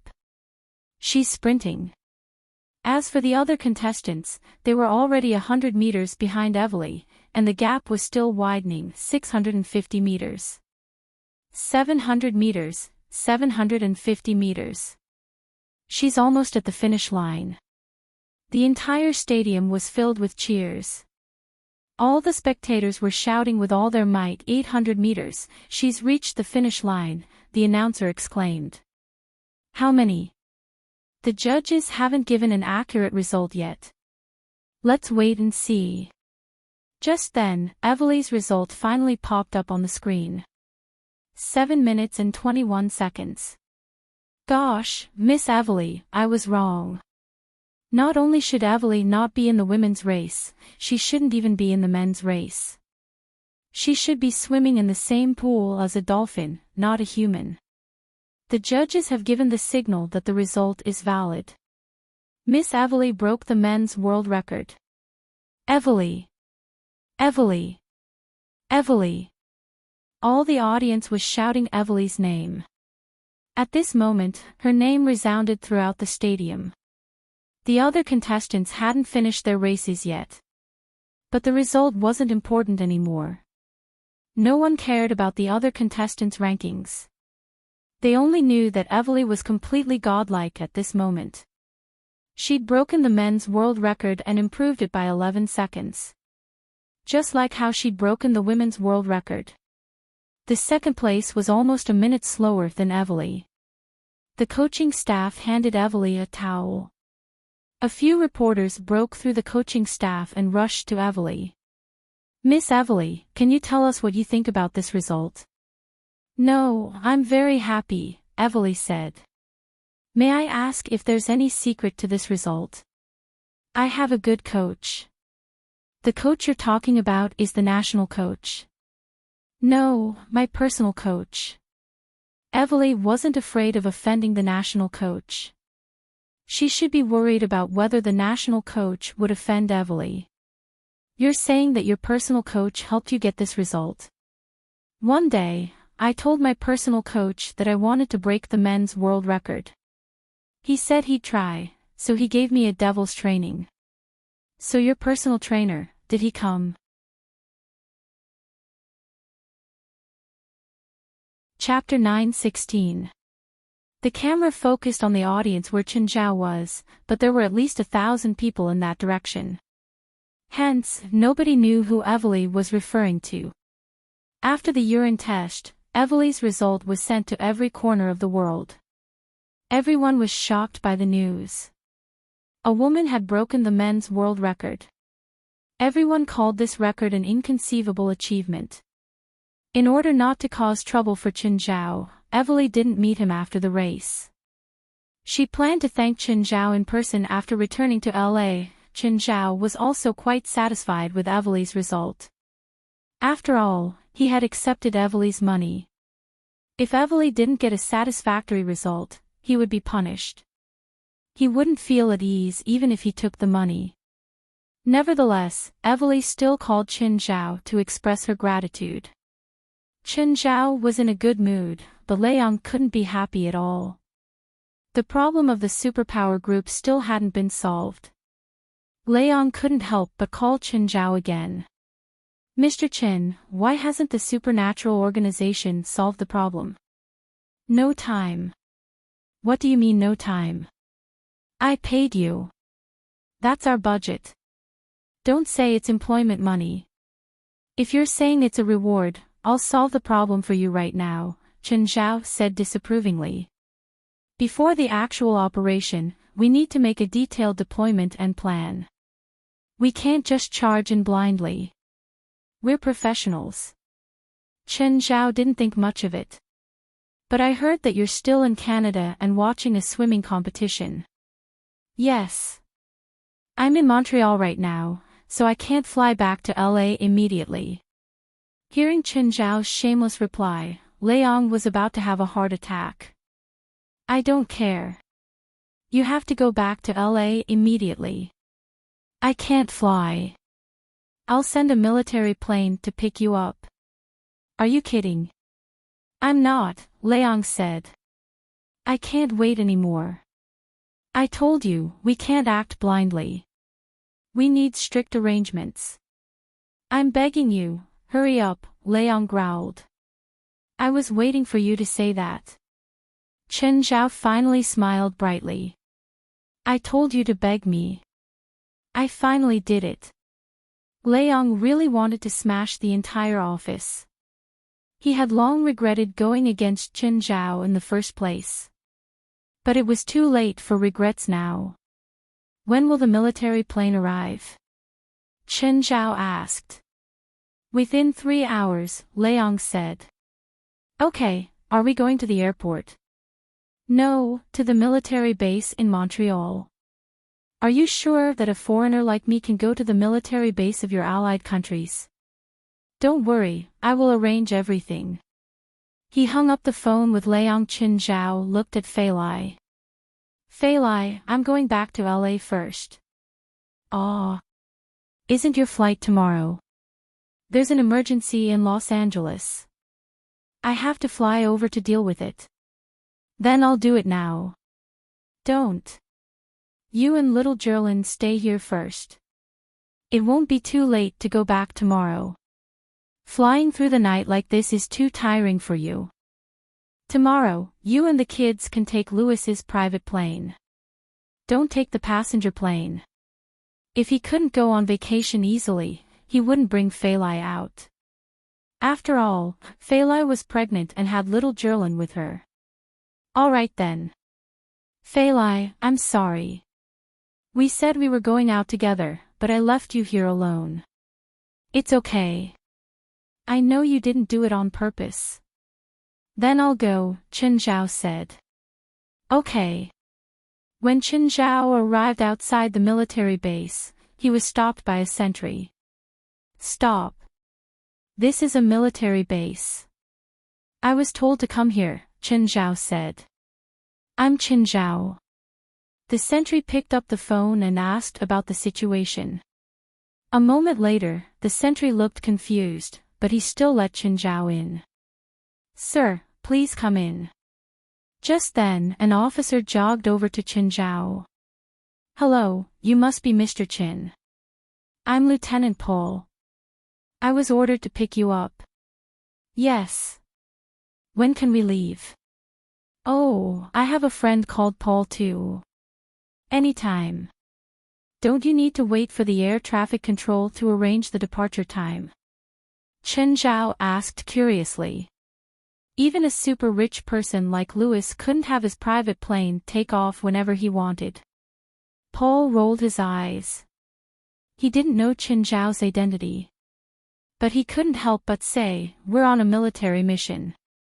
Do you think we need to report to the air traffic control? Fine. Paul brought Chen Zhao to a military transport plane. It was Chen Zhao's first time seeing such a big guy. He'd only seen it in movies before. It was the legendary Big Butt. What model is this? Chen Zhao asked curiously. C-17, Paul said. Go on. The C-17 military transport plane wasn't really a secret. After all, even China bought such planes. It didn't matter if it was a secret. Chen Zhao boarded from the butt of the C-17. He wasn't the only passenger. There were a dozen fully armed soldiers. Hi, how are you? The soldiers were all confused when they saw Chen Zhao walk up in casual clothes. The plane took off immediately after Chen Zhao boarded. The soldiers all sat upright. Chen Zhao was a bit bored. Hey, say something. You guys look like you're going to war. Let me introduce myself. You can call me Chin. I'm a doctor. Seeing that no one was talking to him, Chen Zhao continued, I bet that none of you can beat me in arm wrestling. I bet $100.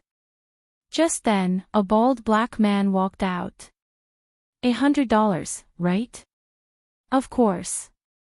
Chen Zhao kicked a box over and placed it before the two. He placed his hand on the box. Come. The atmosphere in the cabin finally became lively. Lawson, kill him. But Chen Zhao's arm didn't move. I'll pay another $100. Who wants to compete with me on the other hand? Fuck, you're too arrogant. I'll break your hand. Another soldier walked out and faced Chen Zhao. Chen Zhao and the two soldiers arm wrestled at the same time. The two soldiers used all their strength but couldn't break his wrist. If you pay another $50, I'll allow you to use both hands, Chen Zhao said. Fuck, are you looking down on our comrades?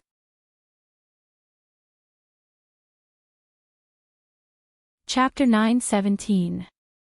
The two burly men exerted all their strength. They tried to pry open Chen Zhao's hands. But they couldn't move them. Finally, Chen Zhao used his strength and pressed the two men's hands down. I won. Fuck, why are you so strong? Actually, I'm a robot. What? Everyone's eyes widened. Chen Zhao stuck his fingers in his ears and made a twisting motion. What are you doing? I'm opening a screw. Don't you want to see the structure of my brain? Everyone stared at Chen Zhao with widened eyes. They all looked at Chen Zhao expectantly, wanting to see him open his head. Fine, I'm joking. Everyone gave Chen Zhao a middle finger. Bro, what do you do? Didn't I tell you? I'm a doctor. Fuck, I don't believe doctors are as strong as you. The atmosphere in the cabin heated up. They formed a circle and chatted heatedly. Just then, Lieutenant Paul walked out of the cabin. Mr. Chin, we've arrived at your destination. Oh, when do we land? We didn't land. This is your parachute. Chen Zhao was speechless. Your service is so bad. No choice. We also have an emergency mission and can't land. Okay, guys. If we meet again, I'll buy you a drink. Buddy, take care. The soldiers all walked up and hugged Chen Zhao. There was no national boundary. In the cabin, Chen Zhao mingled with the soldiers. These soldiers all had cheerful and straightforward personalities. Chen Zhao carried the parachute bag. Just then, the cabin door opened. Goodbye. Chen Zhao jumped out. Lieutenant, where did Mr. Chen get his parachute? From Reserve Box 05. Is there a problem? Lieutenant, Box 05 has always been a storage box for damaged equipment. Huh? What? Lieutenant Paul exclaimed. Then just now. God bless Chen. Chen Zhao was now above 10,000 meters. His body was descending rapidly. The wind howled in his ears. It was Chen Zhao's first time landing at such a high altitude. In the distance, L was brightly lit. Chen Zhao searched for a long time but couldn't find the rope. Fuck, where's the rope? Chen Zhao still couldn't find the rope. Fuck, did Lieutenant Paul do this on purpose? Just then, his phone rang. Hey, Gaia, it's me. I'm already above you and I'm descending. Land. But the parachute seems to be broken. Do you have any air beds or something like that down there? Are you kidding me? I'm not joking, Chen Zhao said awkwardly. Are you serious? Of course I'm serious. Fuck. Gaia hurriedly dropped the phone. West. Something happened. Everyone in the camp heard Gaia's voice and ran out. What happened? Chen, jump out of the plane now. Aw. Had the guild leader returned? I thought he would come back tomorrow. His parachute is broken. He's falling right over our heads. Are you joking? No. Do you have air mattresses? No. Why would we prepare such a thing? Then what do we do? Pray, West said. Hope that God will protect the guild leader.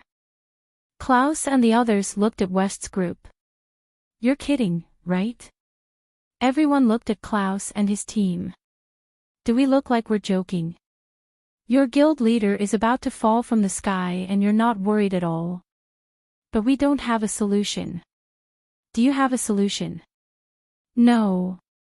Gaia picked up the phone again and dialed Chen Zhao's number. Hey, Chen, what height are you at now? I don't know the exact height, but I've fallen for a minute and a half. Falling from 10,000 meters will take about 3.5 to 4 minutes. We don't have any way to help you down there, so you can only save yourself. Klaus stared at Gaia, dumbfounded. He felt that Gaia was joking. In the absence of a parachute, there was no protection on the ground. Chen Zhao had to save himself. How could he?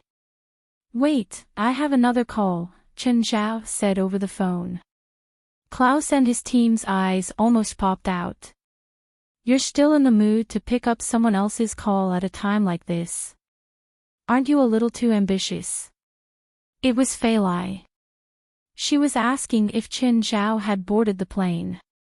Fei Lai thought that Chen Zhao had taken a normal commercial plane. After hanging up, Chen Zhao started saving himself. The dark serum formed a pair of wings on his back. However, he was falling too fast. The wings were blown apart. He couldn't maintain his form at all. The people on the ground kept looking up at the sky. Suddenly, Gaia had a flash of inspiration. Oh, I've thought of a solution. Everyone looked at Gaia. What solution? Water, Gaia said. We have a lot of water in our water reserve buckets. Klaus rolled his eyes. Miss Gaia, falling from 10,000 meters in the sky will result in the same thing as falling on the ground. It's different. Chen's body is very strong. He can endure this kind of impact. Falling on the water and the ground would result in the same thing at the moment of contact. However, as long as Chen Zhao could endure the impact, the water would be able to buffer and absorb the impact. If he fell on the ground wouldn't be able to absorb much of the impact. In the end, the water had a higher chance of survival. Gaia immediately ran to the water tower. It was a simple water tower that contained 6,000 liters of water. Extinguish all the lights in the camp. At the same time, he lit a torch beside the water tower and said to the phone, Chin, do you see the fire below? This is the water tower. If you can still change your direction, it's best to fall in this direction. At the moment, Chen Zhao could vaguely see the fire below from the sky. He was getting lower and lower. He was about to hit the ground. Chen Zhao abruptly changed his falling posture. He lowered his head and stretched out his arms, like a diver on a high platform. From Klaus and his teammates' point of view, it was an impossible feat.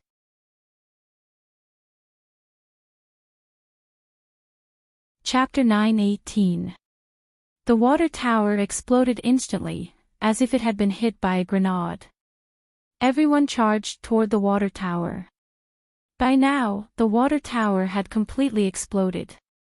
The huge impact was absorbed by the water and then released. The energy was very strong. It was almost equivalent to the moment 1 kilogram of TNT was released. At the same time, the bottom shelf of the water tower was also pierced. There was a hole in the ground.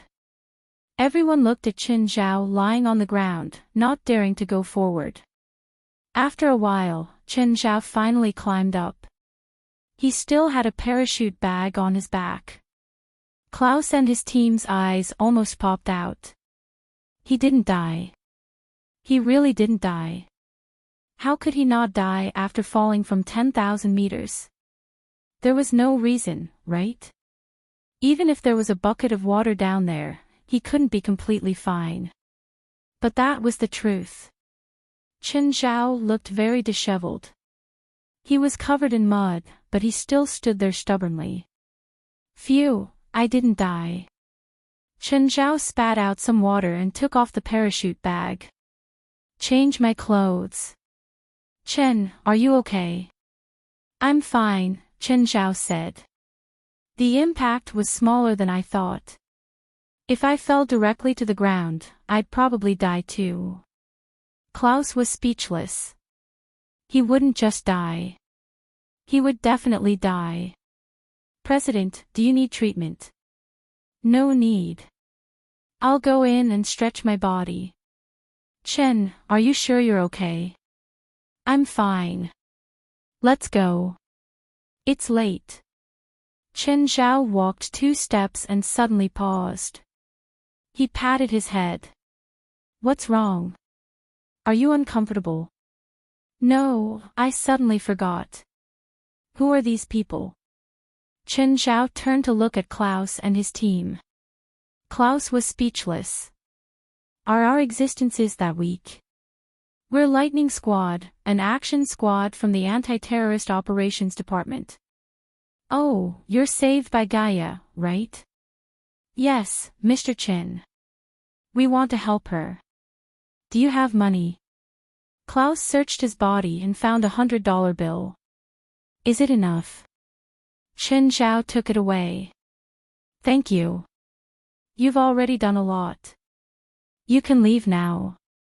Helith had completely transformed the green liquid in the entire tunnel. The entire tunnel had turned from green to black. Can this black substance be touched? No, these are also deadly germs. Of course, these deadly germs will not mutate you, they will only kill you. Of course, this deadly virus can be treated. Helith's words finally made Pan En and Eric heave a sigh of relief. But at that moment, the ground beneath their feet shook violently. The 3 of them almost lost their balance. Their maroon faces changed drastically. Let's go, the mother is done hatching. Harid took the lead and rushed out of the passage. However, they saw 2 giant monsters rushing towards them. Pan En and Eric reached out and pulled each other at the same time. They transformed into giant bears and rushed towards the 2 monsters at the same time. The 2 monsters were pinned to the ground by Eric and Pan En. Helis pointed her palms at the 2 monsters and shot out a black gas from her hands. The giant monster inhaled the black gas and began to howl in pain. Eric and Pan En stood up at the same time. The 2 monsters kept struggling on the ground. But just then, a figure appeared before the 3. Hans. The 3 looked at the monster that looked like a porcupine. Hans Altair appeared again. Many parts of his skin shone with a golden luster. Some parts of his skin seemed to be burnt. Hans Altair did not reminisce with the three. The metal spikes on his back shot at the three. Helitha's reaction was the slowest. Her arm was cut by the metal spike. Helith, are you okay? Hans Altair swaggered toward the three, muttering in a daze, Mother wants to see you. Behind Hans Altair, many more crawlers appeared. The crawlers attacked the three. They did not kill. They just attacked the three. The crawlers were very weak, but if the three scratched or bit them, it would be worth it. Soon, the three of them were covered in injuries. Helith was the first to react. She vomited green liquid. By then, she could not stand still. I can't. Blarg. Helitha's expression was very ugly. She was using magic to stop the spread of the voodoo power. Pan and Eric could not stand still either. The voodoo power was raging in their bodies. Just then, two more monsters came up. One grabbed Helith, and the other dragged Pan and Eric with both hands. Do not struggle pointlessly. Soon, you will become my brothers and sisters. Hans Altair's strange expression actually revealed a hint of a grin. He seemed to be gloating, but also pleased and satisfied. The three were brought to the bottom floor. By then, the entire bottom floor was covered with a layer of green film. Like the stomach of some creature, the ground was filled with green liquid. Trolls, crawlers, and faceless monsters ran around. At the entrance of the weapons warehouse stood a spider monster. The upper body of the spider monster was Deltori. Obviously, like Hans Altair, he had been mutated into this half-human, half-beast monster by his mother. Next, it was the three's turn. They were filled with despair. Just then, another person walked out of the weapons warehouse. It was a woman. A woman who looked no different from a human. However, she had an extra tail behind her. The woman was very beautiful. She was naked, but her eyes were filled with evil. For some reason, after meeting the woman's eyes, a thought suddenly popped up in the three's mind. This woman was the mother. That's right. She was the mother. Do not be afraid, my children. You will soon receive my blessing. The woman said in a gentle tone. The three of them begged to differ in this regard. Suddenly, a dull sound came from the ceiling. Everyone looked up at the ceiling. Boom, boom, boom, a few of you go up and see what's going on, Deltori said. The woman raised her head and looked up. Her lips curled into a smile. They should be uninvited guests. Or perhaps they're here to offer their loyalty to me. All of a sudden, the ceiling exploded. Then, a tall woman descended from the sky and landed in the middle.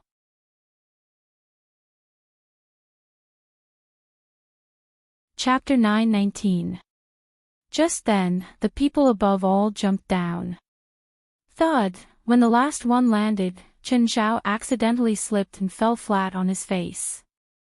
Tui, Chen Zhao wiped the green liquid off his mouth. Disgusting.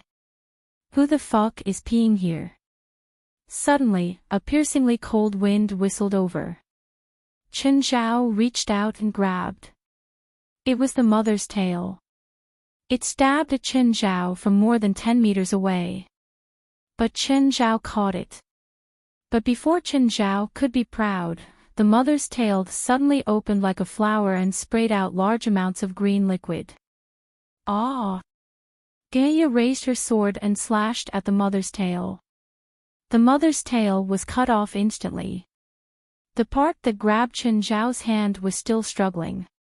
He's infected, Eric shouted, pointing at Chen Zhao. Eric pointed at Chen Zhao and shouted, if you don't want to die, you better kill him now. Chen Zhao looked at Eric. I remember now. You're the one who purposely hit me at the airport, right? Chen Zhao walked toward Eric. The monster beside Eric also walked toward him. The monsters slapped at Qinzhao. Just then, one of Moore's clones appeared before Qinzhao. The most unbelievable thing was that Moore's clone actually blocked the monster's attack. Moore's clone turned around and looked at Qinzhao. "President, how's my puppet spell?" "Not bad, you've improved. I'll increase your year-end bonus a bit." The other monster also attacked Qinzhao, but it was pierced by a huge icicle and nailed to the wall. Giselle looked at Qinzhao and asked, "President, am I very strong too?" "Yes, I'll increase your year-end bonus too." Qinzhao walked to Eric. "You purposely hit me that day. Tell me, what's your goal? Did someone order you to do it? Or are they targeting my daughter?" "I know. It's definitely my daughter. Satanism. You're from Satanism." Eric wanted to cry. That day, he'd seen Feilai beside Qinzhao was pretty. He thought that he was strong and wanted to show his manliness this way. In the end, he failed to hit Qinzhao and was hit to the ground instead. He didn't have the face to say it. "Tell me, where's your headquarters? Where are the rest of them hiding?" Qinzhao punched Eric's face. At the same time, he looked up at Hallie's and Pan En. "You two are from Satanism too." "We are not. We are the Supers." "Super group. What's that?" "President, it's the new organization that old bastard Leon is using to replace us. I hereby announce that from today onwards, the super group will be merged into the supernatural organization. You will become the temporary outer members of the supernatural organization. The probation period will be 3 months. You don't have that right, Pan En said with a livid expression. Eric suddenly grabbed Qinzhao's arm, wanting to copy and release Qinzhao's spell. Suddenly, he vomited a mouthful of blood, and his entire body began to spasm. "What did you do to Eric?" "I didn't do anything to him." Qinzhao shrugged. "At least not yet." Qinzhao looked around and called the spider monster, "Come here. Does this guy want to eat?" "President, let's get rid of these monsters first," West said. "Then we can deal with the family matters. You guys go first. Leon's forming the supergroup is like slapping my face. Now that he's admitted defeat, there's no need for the supergroup to exist anymore." West was also helpless against Qinzhao's stubbornness and arrogance. "Don't stand here. Go do what you need to do." Qinzhao glanced at West. President, I'll help you persuade them." West was a bit embarrassed. He really couldn't help with the battle over there. Also, looking at the situation, he felt that it would be safer to stay with Qinzhao. "Fine. How are you going to persuade them?" "Listen up, you three. Our president is kind and merciful. He saved you from the monster's mouth. Now it's time for you to repay his kindness. You must join the supernatural organization now. Otherwise, you'll be on your own." "What do you mean fend for yourselves?" "President, they've already been poisoned. If we don't do anything, they'll become those monsters. Then we'll have a reason to kill them." That makes sense." West took out a bottle of medicine. "If you accept, we'll help you get rid of the poison. This is the antidote that only the supernatural organization has. Make your choice now." Pan En and Helis glanced at each other. They were both stubborn people. But they knew that if they became those monsters, it would be useless no matter how stubborn they were. They felt that their magic couldn't suppress the power of the voodoo anymore. Soon, they would really become those monsters. "I accept," Helis finally agreed. West tossed a bottle of medicine to Helis. Helis immediately drank it. As expected, the voodoo in her body was expelled. The effect was great. It felt like the medicine was specially made to deal with this kind of voodoo. Pan-en. Helis turned to look at Pan-en and nodded. Pan-en's eyes flashed. Finally, he nodded. I accept too. West also gave Pan-en a bottle of medicine. You're the president of the supernatural organization? Why? Do you have any doubts about me? I want to say that Eric isn't from Satanism. I don't know why you had a conflict with him in the first place, but he doesn't believe in a cult. He's also a member of the supergroup. West, give him the medicine. Chen Zhao tossed Eric onto the ground. He'll be our cleaner from now on. Right now, Gaia was fighting Hans Altair and Del Torre. Although it was 1 against 2, Gaia had the upper hand. There were also giant monsters, faceless monsters, and crawlers attacking her from time to time. Helis and Pan-en looked at Gaia's body that was filled with explosive power with complicated expressions. The supernatural organization is different from what Minister Leon said, Helis whispered. They're very strong, stronger than us. They're just individually strong, Pan-en said.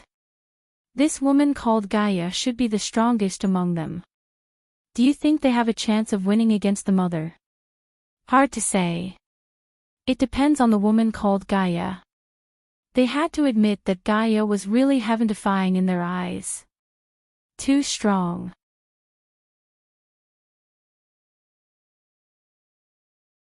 Chapter 920. Hans Altair shot a metal spike at Gaia. Gaia turned around and grabbed the metal spike in his hand. At the same time, she kicked off and stabbed at Hans Altair. But Gaia realized that the spike was very powerful. It was leaving her hand. Just then, Del Torre attacked from behind. Gaia loosened her grip on the spike. It flew out of her hand and pierced Del Torre's chest. Gaia raised her sword and was about to chop at Hans Altair. But she couldn't control the sword either. Gaia let go of it. A fist covered in flames smashed into Hans Altair's head. Headshot. With Gaia's power, even without the sword, she wouldn't be much weaker. Plus, she had too much battle experience. She wouldn't care if she had a sword or not. Pan-en and Helith looked at Gaia in surprise. She was too powerful. Gaia's power was far beyond their imagination. Gaia made a grabbing motion in the air, and the sword returned to her hand. The hilt of the great sword was made of memory magic metal. As long as the first user poured mana into it, the memory magic metal would remember the mana attribute. As long as it was within a certain distance, the memory magic metal would be attracted by mana, just like a magnet. Gaia grabbed the sword, and the blade of the sword ignited with raging flames. Gaia was like a ferocious tiger and her sword was like a rainbow. A gigantic monster blocked her way without any regard for life or death. Gaia waved her sword casually. She didn't even attack. The huge monster had been cut in half. If it's her, she might be able to defeat the mother, Helith said. It's hard to say, Pan-en said. The mother hasn't attacked first. Harold then looked at the others. Although they were not as powerful as Gaia, the strength they had displayed was not ordinary. The other members of the supernatural organization are also strong. At least stronger than the superpower group. Pan-en was a bit disappointed. He'd wanted to lead the superpower group and develop it well. However, the supergroup fell apart in less than a day after it was formed. This was a big blow to him. But with the difference in power, he had no choice but to admit it. That was reality. Crack, crack, then they looked at Chen Zhao. Chen Zhao took out a bag of chips from somewhere. He was chewing potato chips as if there was no one else around. Chen Zhao felt their gazes. Are you hungry? Do you want some? Both of them were speechless. Aren't you going to help them? Gaia, do your best. More, do your best, I'm not asking you to cheer for them. Can't you see? My subordinates don't need my help at all. I'm already doing them a great favor by not giving them any trouble. Hearing Qin Zhao's words, Pan En and Halle's both thought that Qin Zhao was using it as an excuse for his cowardice. The two of them looked at each other and shook their heads. It was also unknown why these people would accept this person's leadership. Gaia, double your year-end bonus. Qin Zhao called. Guild leader, I'm also working very hard. Can't you see it? Alice said. I see, but you have to work harder. President, I also killed a monster, Giselle said. She was surrounded by spinning orbs. Pan En and Halle's looked at each other again. They kind of understood why these people would accept this person's leadership. Because this person controlled their salaries. Whoever performed well, he would give them a bonus. Under the joint efforts of the association members, the small fries were all taken care of. Only the mother was left. The mother didn't interfere at all when the association members killed her children. Just like Qin Zhao, she just watched from the side. Clap, clap, clap, beautiful, what a beautiful performance. The mother clapped her hands and pointed at Gaia. You have the right to be my child. Gaia's blade swung. A windmill spun and the flaming sword slashed at the mother. The side of the mother's arm bulged and transformed into a triangular knife. It easily blocked Gaia's windmill and flaming sword. Sparks flew everywhere. The mother didn't move at all. But Gaia was pushed back more than 10 meters. What a strong force. Pan En frowned. He thought that Gaia's strength was already at the peak. But the mother was clearly much stronger than Gaia. One head-on clash was enough to determine who was stronger. Moore's clone charged at the mother, but the mother was even faster. It turned into a blur. The next moment, Moore's clone was decapitated. So fast. Halle's expression turned serious. West's eyes widened. A wave of magic was released from his head. At this moment, West was using his ultimate move, which he had just come up with, the slow domain. Morit took the opportunity to throw a few seeds. The seeds landed on the mother's head and immediately turned into vines. Go! Giselle controlled the spinning ball and shot it at the mother. Boom, boom, boom, the moment the spinning ball touched the mother, it released a violent explosion. Gaia also slashed down with her sword. But just then, a hand reached out from the flames and grabbed Gaia's flaming sword. Crack, the sword was crushed. Everyone had a look of disbelief on their faces. The flames gradually dissipated. The mother stood where she was, unharmed. Even such a violent explosion couldn't threaten her at all. Both Halle's and Pan En's expressions turned serious. So strong. The mother was unbelievably strong. The strength of the mother was completely different from her monster subordinates. Bang, bang, bang, Klaus and his team members fired immediately. But their bullets didn't affect the mother at all. In fact, the mother didn't even try to block the bullets. She just let the bullets hit her skin. The bullets bounced off her skin, causing trouble for Gaia and the others. They had to retreat. Just then, Klaus threw a white grenade over. Boom, the white grenade's flames came and went quickly. The mother inhaled sharply and actually sucked the flames into her mouth. Then she spat it at Klaus. Suddenly, a foot appeared beside Klaus and kicked him away. Because of this foot, Klaus dodged the attack. Qin Zhao stood beside Klaus. You guys, don't join in the fun. This isn't a place for you to get involved. Klaus and the rest blushed at Qin Zhao's words. They wanted to help. But now, they were more of a hindrance. They were an elite team, after all, but now they were being looked down upon.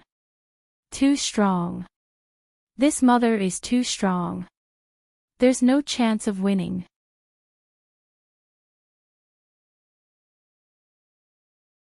Chapter 921. Human, bastard, the mother declared. This world should be controlled by me. A more noble and powerful race should rule it. Pfft, Chen Zhao couldn't help but laugh. Did you guys realize that her words sound like movie lines? Helis and Pain looked at Chen Zhao. They didn't know if Chen Zhao was stupid or just careless. It clearly wasn't the time to joke. Just then, Helis and Pain both took a step back, distancing themselves from Chen Zhao. What are you doing? Do I smell? Chen Zhao sniffed himself. You really do smell.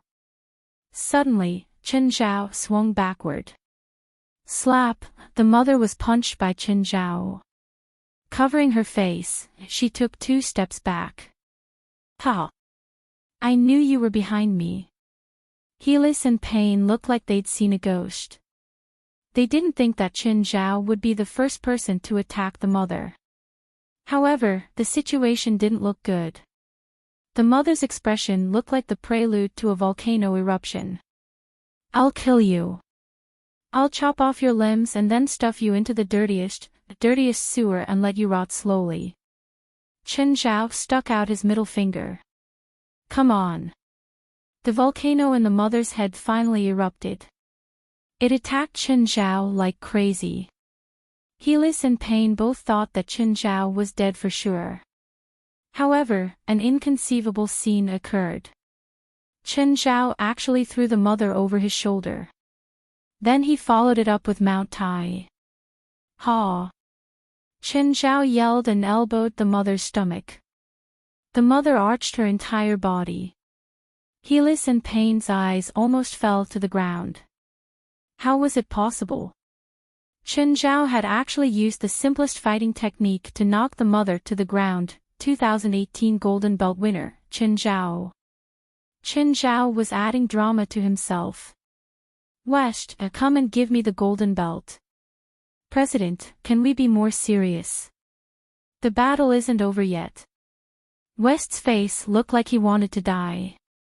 Suddenly, the mother jumped up and stabbed Chen Zhao's back. Chen Zhao turned around in shock. Shock was written all over his face. Both Helis and Pain were startled. They didn't think that Chen Zhao would be ambushed by the mother just because he was too proud. You. Chen Zhao pointed at the mother. I've been so good to you. You. Why are you doing this to me? Why? Chen, you're too into it. Gaia covered her face. Was my acting not good enough? Chen Zhao asked. Please respect your opponent, Gaia said.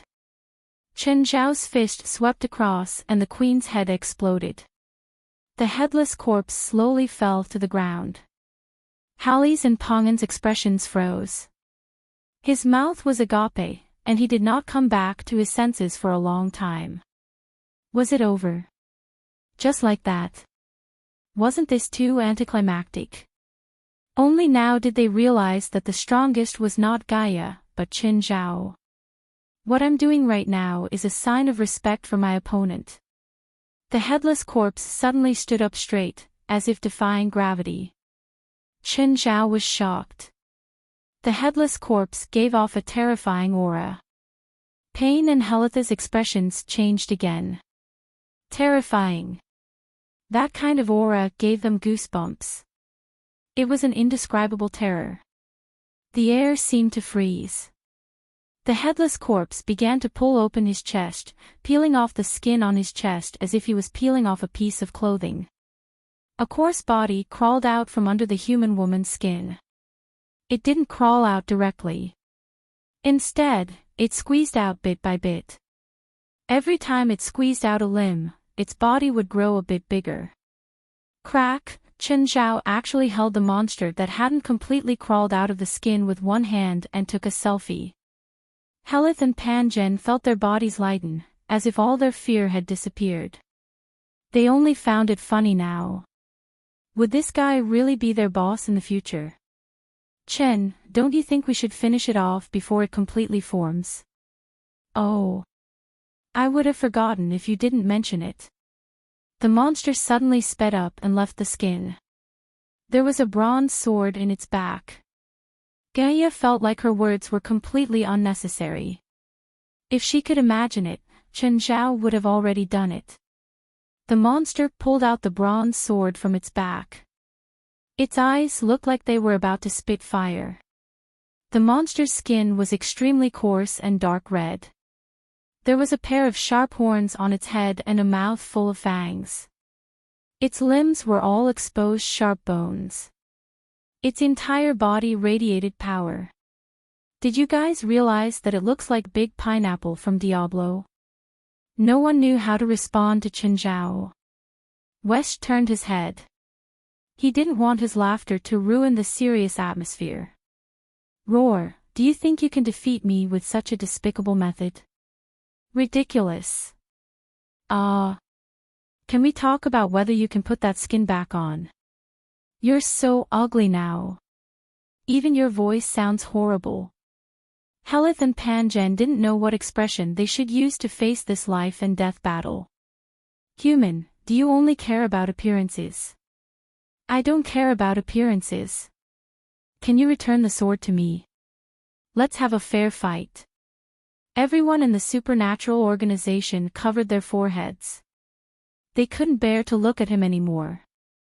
President, let's be serious. You're embarrassing us like this. You want the sword? Sure, come and get it. The mother crooked its finger. Don't force me to use my ultimate move. Chen Zhao's expression darkened. Come on, let me see your ultimate move, your trump card. The mother sounded casual, but it was actually very serious. It knew that Chen Zhao was very strong. Being able to kill its first form with one punch was enough to show how strong he was. The people in the organization felt that Chen Zhao was going to do something again. Because they had never really seen Chen Zhao use any ultimate moves. At least, when Chen Zhao said the words, ultimate move, Chen Zhao's eyes lit up. It meant that Chen Zhao was going to do something again. Chen Zhao took a deep breath. His gaze suddenly turned serious. Panjen and Helith suddenly realized that Chen Zhao's aura had changed. When he was serious, he seemed to be a different person. What was with that sharp aura? Could this be his true face? A halo appeared behind Chen Zhao. It was like a god's halo. Then, magic arrays started appearing around him. Every magic array was filled with boundless mysteries and filled with awe-inspiring mana.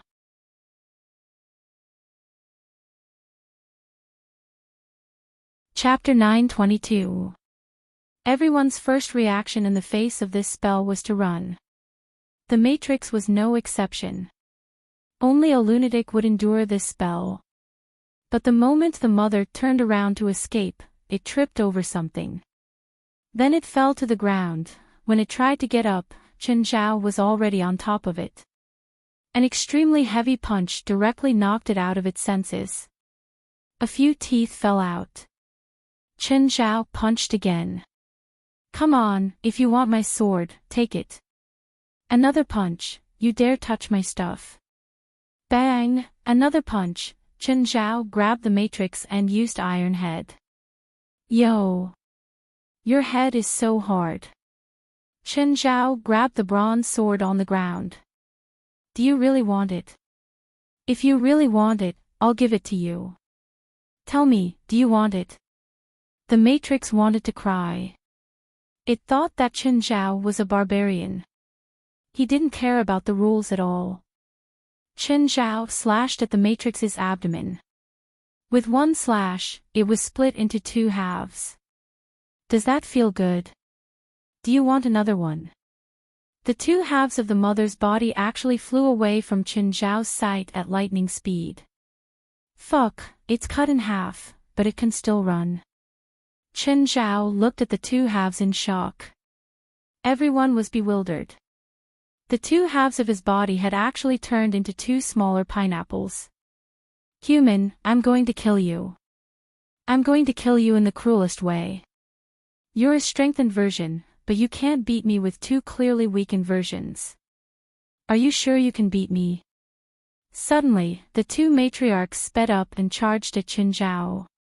So fast! Helith and Pan En exclaimed at the same time.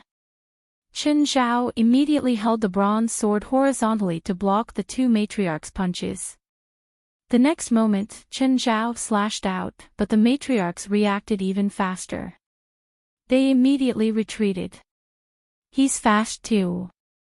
Pan En looked at Qin Zhao. Helith nodded. Indeed, both the matriarchs and Qin Zhao were fast. They all displayed shocking speed and power. Everyone looked at the three but could only watch. They couldn't help Qin Zhao. The three of them were entangled in a fierce battle. Hey, don't describe a man as fast, okay? Qin Zhao took the time to look back. However, the price of saying that was a punch to Qin Zhao. Everyone was speechless. He risked saying this in order to prove his manhood. Was this price really worth it? Gaia, can the guild leader win? Worry flashed in West's eyes. They had never seen Qin Zhao fight an enemy for so long without a winner being decided. Gaia's gaze was equally solemn. She was unable to determine the victor of this battle in a short period of time. Don't worry. Qin is invincible. Even so, Gaia's tone was a little heavy. There was no doubt that Qin Zhao was strong, but the mother wasn't weak either. Especially after splitting into two, the speed it displayed completely exceeded the scope of his understanding. The spectators could even hear the whistling sounds produced as the three of them fought. For now, Qin Zhao could still fight one against two. But if he couldn't end the battle in a short time, they weren't sure if Qin Zhao could last until the end. After all, Qin Zhao was a human, while the mother wasn't human. To them, their endurance would definitely be greater than that of humans. But they didn't care about that.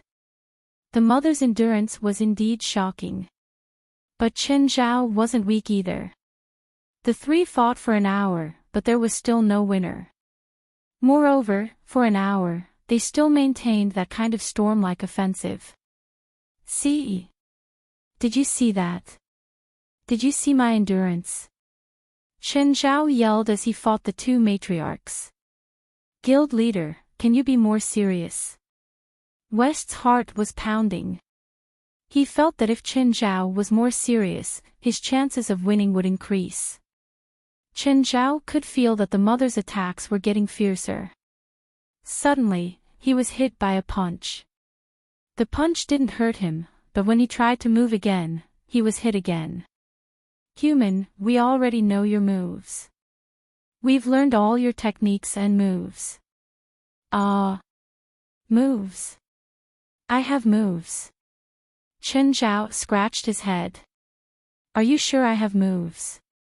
It looks messy, but it actually includes your personal habits and attack routes, one of the mothers said. Now, it's time for you to die. I'd be a fool to believe you. Qin Zhao didn't believe the mother at all. However, the following battles began to show a one-sided trend. Qin Zhao was continuously hit by the two mothers' attacks.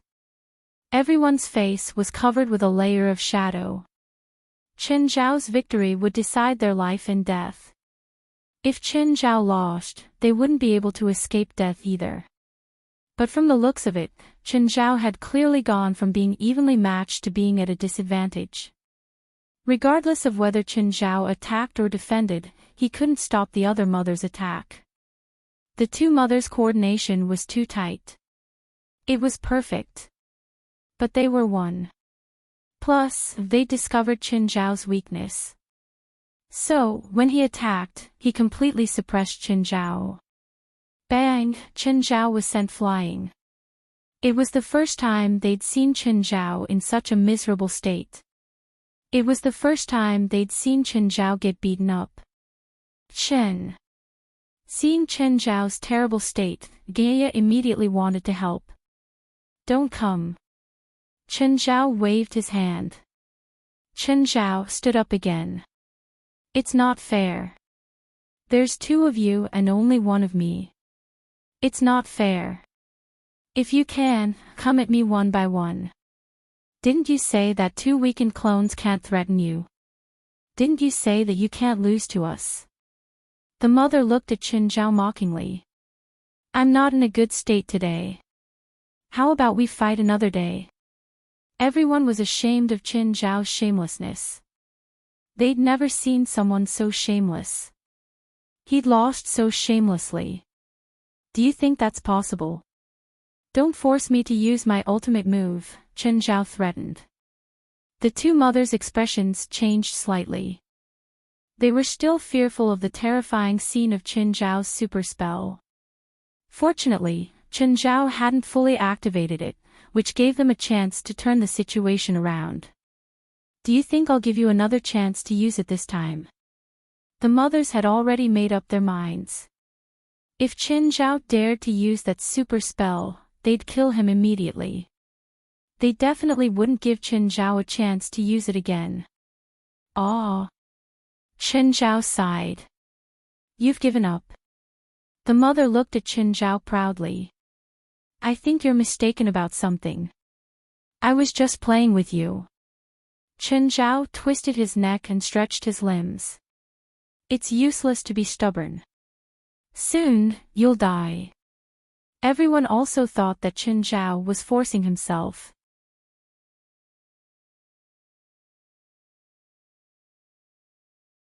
Chapter 923.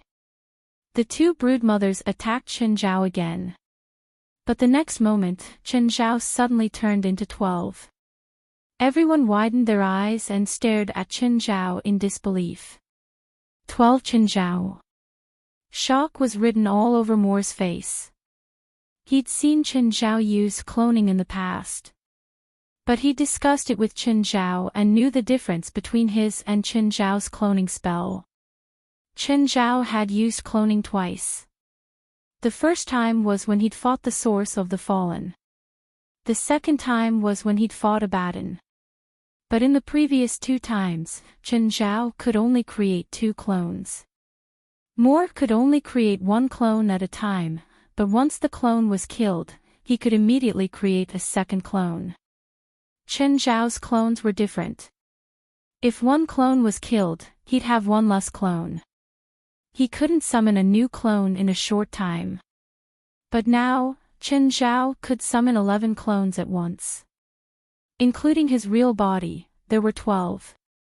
Are we competing in numbers? Chen Zhao clenched his fists and smiled at the two broodmothers. Hellies in pain had thought that Chen Zhao was just being stubborn. Now, they finally believed that Chen Zhao really hadn't been serious. Thinking back, it really did seem so. Even when Chen Zhao was fighting the two broodmothers, he'd act funny from time to time. He'd always make the tense atmosphere funny. Only now did they understand that Chen Zhao really hadn't been serious. Illusion. It's just an illusion. Do you think we're scared of you? The two broodmothers didn't know if it was really cloning or just an illusion. But now, they could only comfort themselves. Soon, the 12 Chen Zhao pounced forward. In front of numbers, techniques and moves were all empty talk. Crack, crack, more accurately, only 11 clones attacked the two broodmothers. Chen Zhao walked toward the weapons warehouse. Chen Zhao saw that there were many weapons in the warehouse. They were all old-fashioned cannons and missiles. Chen Zhao shuddered. Luckily, the monster didn't plan to fight them. Otherwise, even he wouldn't be able to escape. Chen Zhao put away all the weapons. He didn't know how many there were. The cannons and missiles combined could probably level LA to the ground. Of course, this place was still quite a distance away from Los Angeles. After all, this was a weapons warehouse. It was impossible to place it near Los Angeles. After dealing with the corpses, Chen Zhao walked out of the warehouse. Then, he gathered everyone. Everyone looked at Chen Zhao's clones beating up the mother and then at Chen Zhao's real body. There was a complicated look in their eyes. Guild leader, can we not use doppelganger next time? Patya said, you could have killed these two monsters directly. Why did you have to use a doppelganger technique? Why do you care if I use a clone? Chen Zhao glared. Patya was so frightened that she almost cried. She did not dare to speak again. Jalanash was braver. She said, President, can you consider our feelings when you use the doppelganger spell? Me, Pataya, Giselle, and Alice. Every time you use a clone, you're always naked. Can't you learn from Moyer? At least every time he uses a clone, he's always wearing clothes. Looking at the 11 naked men standing there, the scene was actually quite spectacular. Of course, it was also dazzling. You have to learn to appreciate it. Look at my body. Those biceps, those mermaid lines. Do you see a body more perfect than mine? Do you see a man more perfect than me? Actually, many men here had good bodies. They also wanted to show off their muscles and mermaid lines. For example, Pan En pretended to show off his biceps casually. Pretty big biceps. Chen Zhao squinted at Pan En. Go fight them. Pan En's face twitched. Those two things were definitely not something a normal person could touch. Only a lunatic would fight them. Roar! The mother struggled. By now, it was already covered in wounds. One of the mother charged out of the encirclement and charged at Chen Zhao. Everyone was shocked. They were about to warn Chen Zhao to be careful. Chen Zhao did not even turn his head. The dark serum enveloped the mother and then wrapped it up. Helith and Pan En were both in disbelief. How many more trump cards did Chen Zhao have? How strong was he? Now, they believed Patya's words. Chen Zhao had never been serious.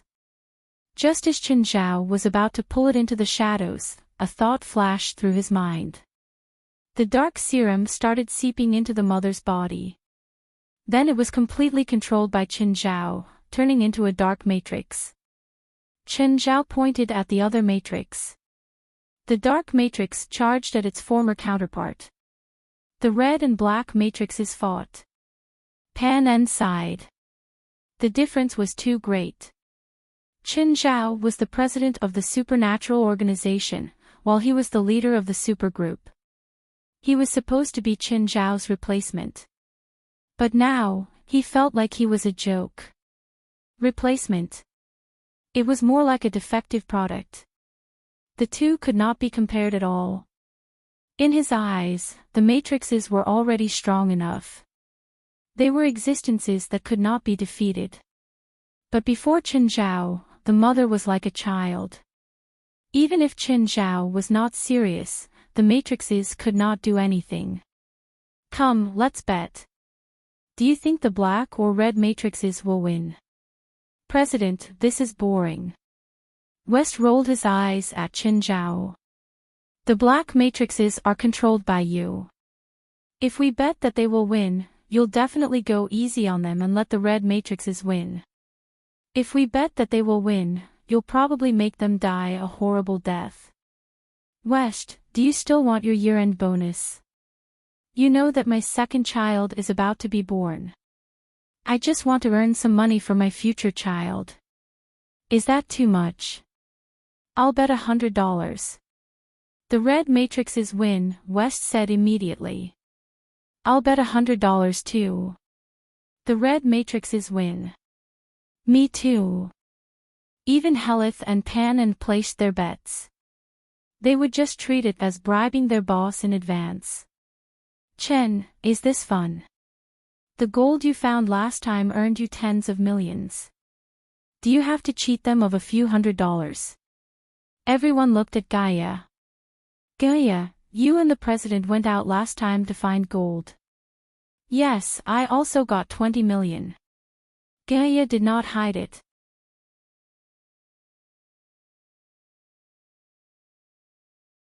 Chapter 924. Mr. Chen, I want to join your organization too. Klaus looked at Chen Zhao seriously. Me too. Me too. Klaus's team all looked at Chen Zhao with determined eyes. This place had left too deep of an impression on them. Chen Zhao and the supernatural organization, on the other hand, had opened a whole new world for them. Our salary isn't high, Chen Zhao said. We don't ask for much. We have a lot of work. We often have to work overtime. We don't care about overtime. In the past, it's normal for us to not sleep for 3 to 4 days after a mission. We often have to go to many dangerous places. Danger is the last thing we're afraid of, Klaus said. You really want to join the supernatural organization? Yes. As long as you take us out to the sea to relax sometimes. Drag him away and feed him to the dogs. Fine, President, Klaus said. I just want to show my sense of humor. Why do you want to show your sense of humor? Don't you need a sense of humor to join the supernatural organization? Klaus seemed to be serious. What made you think that? Everyone looked at Chen Zhao. It was obviously you. President, I think it's about time. Shouldn't we wrap things up? What time is it? Chen Zhao asked. It's 3 in the morning. West glanced at his watch. It's about time. The dark matrix pressed down on the matrix. Then the dark serum on its body started seeping into the matrix. Soon, the other matrix was also controlled by Chen Zhao. Everyone was speechless. To them, this was an extremely difficult enemy. In Chen Zhao's eyes, it was just that simple. Is anyone hungry? Chen Zhao asked. I'm starving, West said. Okay, you'll treat us to supper. Can anyone recommend a place that's still open at this time? I know a 24-hour pizza place. Then let's go. Chen Zhao suddenly looked up at the hole. Miss Secretary, you've been looking for so long. Aren't you tired? Everyone looked up, but there was nothing there. President, is there anyone up there? Chen Zhao looked up. Are you going to come out yourself, or do I have to drag you out? Osalisa finally appeared. Everyone was surprised. They didn't expect Osalisa to be a witch. She had just used an invisibility spell. Even Pain and Helith did not expect this. Osalisa had been observing the battle, thinking that no one had noticed her. Unexpectedly, Chen Zhao still found out.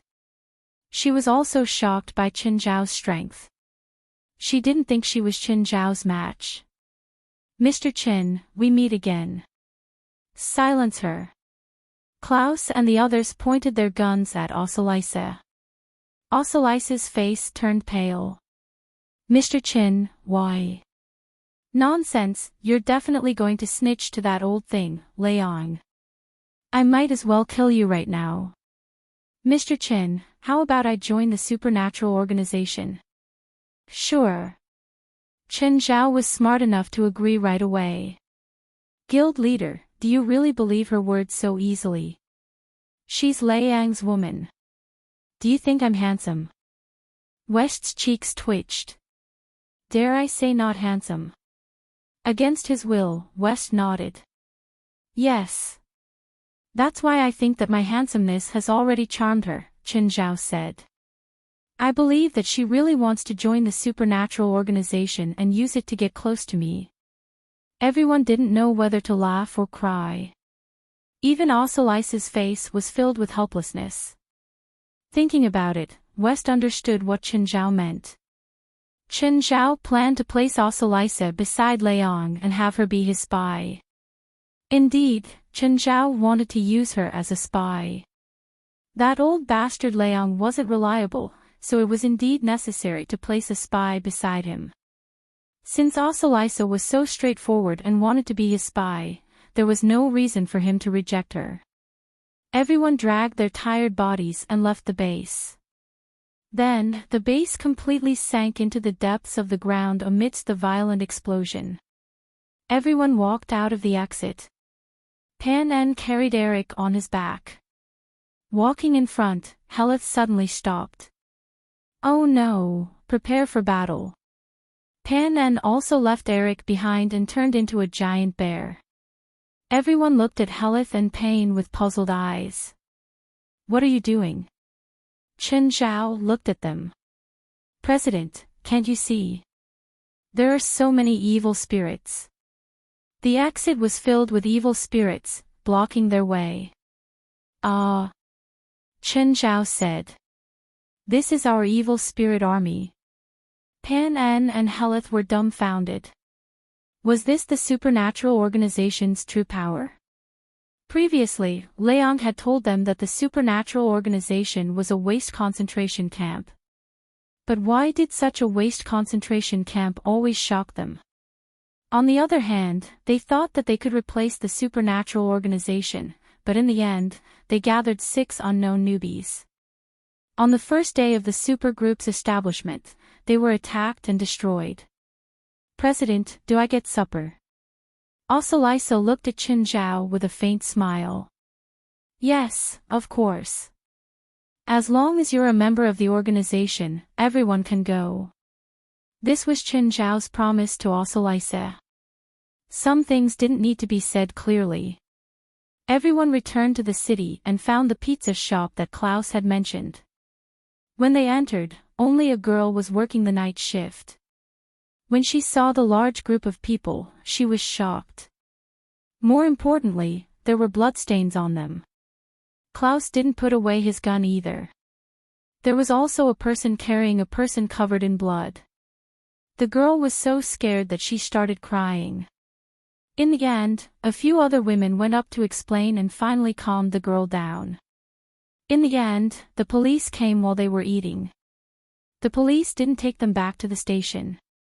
After Klaus showed his identity, the police confirmed everyone's identity and then left. Everyone ate happily. After the girl confirmed that the supernatural organization wasn't bad people, she was also very happy. Only one person wasn't happy, West. President, can you eat less? You've already eaten 20 pieces of pizza. I work a lot, so of course I eat a lot. Chen Zhao was still stuffing pizza into his mouth. I think that with your appetite, you should go to a buffet. There's no buffet now. I was blacklisted by a buffet last time, Chen Zhao said helplessly.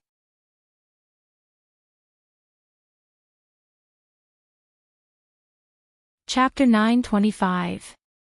President, aren't you going home? No, Chen Zhao said. I have to go pick up Fei Lai later. The lights outside the pizza shop had already lit up. The number of members decreased one by one. The girls couldn't take it anymore and went home to sleep first. President, I have to go back and report to Leon. Goodbye. Osalisa also left. Klaus and his team were the last to leave. Chen Zhao got to know each of them one by one. Klaus and his team didn't join the supernatural organization for anything else. It wasn't because they were interested in supernatural events. It was to earn compensation for his teammates who died in this incident. All of them had families. Some were single, but they all had families. They were elite teams in the anti-terrorism department, but their salaries weren't high. Plus, they spent a lot of money and didn't have any savings. As a result, they couldn't even take out compensation for their teammates. Actually, America's compensation for soldiers was quite high. With all kinds of insurance, it could reach around $1 million. However, it wasn't a one-time thing. Some of the conditions were rather strict. Klaus and his team weren't part of the regular army either. They didn't even have insurance. This meant that the compensation for the team members who died in this operation wouldn't be high. Chen Zhao had lent them $2 million. Of course, he had to pay it back. If they missed even one, Chen Zhao would fight them to the death. "Sir, do you want coffee?" the girl on duty asked when she saw that Chen Zhao was the only one left. "Thank you." Chen Zhao nodded. After pouring Chen Zhao a cup of coffee, she said, "I'm changing shifts. Goodbye." "Goodbye." Chen Zhao looked at the time. It was already past 9 in the morning. He prepared to go to the airport. An hour ago, Fei Lai had called. She'd already boarded Louis's plane with Jerlin and her family. It would take around 6 hours, but Chen Zhao didn't plan to go home. He planned to go to the airport and sit for a few hours. "Mr. Leon, the supernatural organization's exorcism is complete. The military base has collapsed. Osalisa, how did you survive?" Leon had actually received the news last night that Chen Zhao and his team had appeared in the city. However, he was more curious as to how Osalisa had survived. "I found a hidden hideout in the base and hid there for 2 days until the people from the supernatural organization rescued me." "So did you see the situation of their battle?" "Because the situation was very dangerous, I was isolated from the battlefield, so I didn't know what happened. After the battle, the supernatural organization escorted me back to the city." "What about the survivors of Lightning Squad and Supergroup? Why didn't they come back?" "They've all been taken in by the supernatural organization." "Wait a minute. What does that mean?" "They have become part of the supernatural organization." "What? Who allowed it?" "I don't agree. Inform the members of the super group and the Lightning Squad immediately. I hired them with money. When did I agree to let them leave the anti-terrorist operations department?" Exasperated, Leon picked up his phone and called Chen Zhao. "Mr. Chen, I want you to give me an explanation. Why did Lightning Squad and Supergroup become part of the supernatural organization? They were originally members of the anti-terrorist operations department." "Oh, about the Lightning Squad, they plan to hand in their resignation letter to you. As for the Supers, I heard that they are a private team. Then, they expressed their gratitude to the supernatural organization for saving them from danger, so they willingly merged with the Supers." "Mr. Chen, let's be straightforward. Both of their teams are the property of the anti-terrorist operations department. I don't agree to let them leave us for no reason. Mr. Leon, let me be frank with you. I'm very dissatisfied with the schedule you arranged for me to come back yesterday. I don't understand why you're dissatisfied. Did you have a conflict with someone on the plane?" "No, but when I got off the plane, I parachuted down." "So what?" "Mr. Chen, you don't even know how to parachute." "I'm not against parachuting, but I received a parachute that couldn't be opened. I can't help but suspect that someone purposely arranged this to kill me." "Bullshit. You know very well whether I'm bullshitting or not." Chen Zhao hung up. Leon's face was full of shock. He then picked up another phone and said, "Transfer me to the Montreal Alliance military base."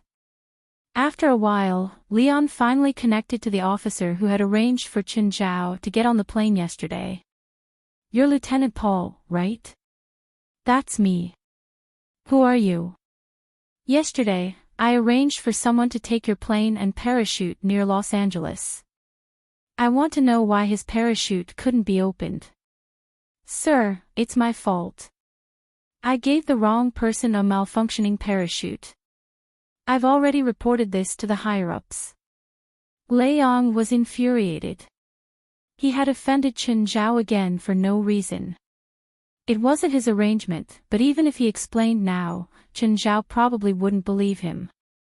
He made it seem like he was in the wrong. He had to suffer in silence. He was in the mud now. Even if he wasn't dead, he was dead. Fuck, this asterisk shoal jumped from 10,000 meters without a parachute. Why isn't he dead? Leon roared furiously. It'd be great if he died.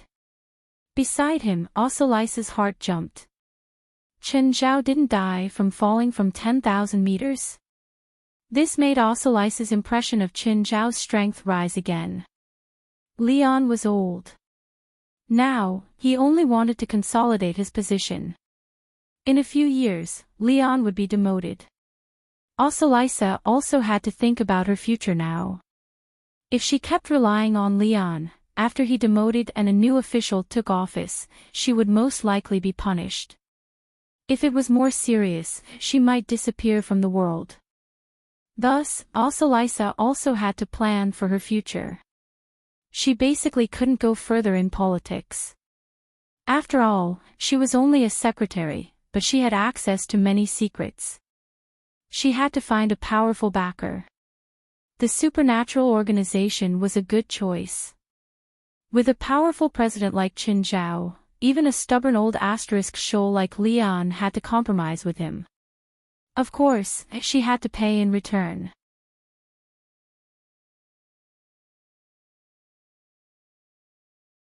Chapter 926. Feilai and the family finally walked out of the boarding gate. Darling, did you miss me? Chen Zhao went up to hug Feilai, but Jerlin, who was in Feilai's arms, pushed him away immediately. You go. Little Jerlin pointed to the side with her delicate little finger with an angry expression on her face. But what's with this British accent? Pfft, Feilai couldn't help but laugh. How does it feel to be despised by your own daughter? Baby, you don't want me anymore. Chen Zhao really wanted to die now. Bah, Jerlin said childishly, looking at Chen Zhao. Feilai, did you cast some spell on little Jerlin? Why doesn't she want me anymore? Because she didn't see you when she woke up last night. This was the first time Chen Zhao wasn't by Jerlin's side when she woke up at night. This girl was so young, but she was already so vengeful.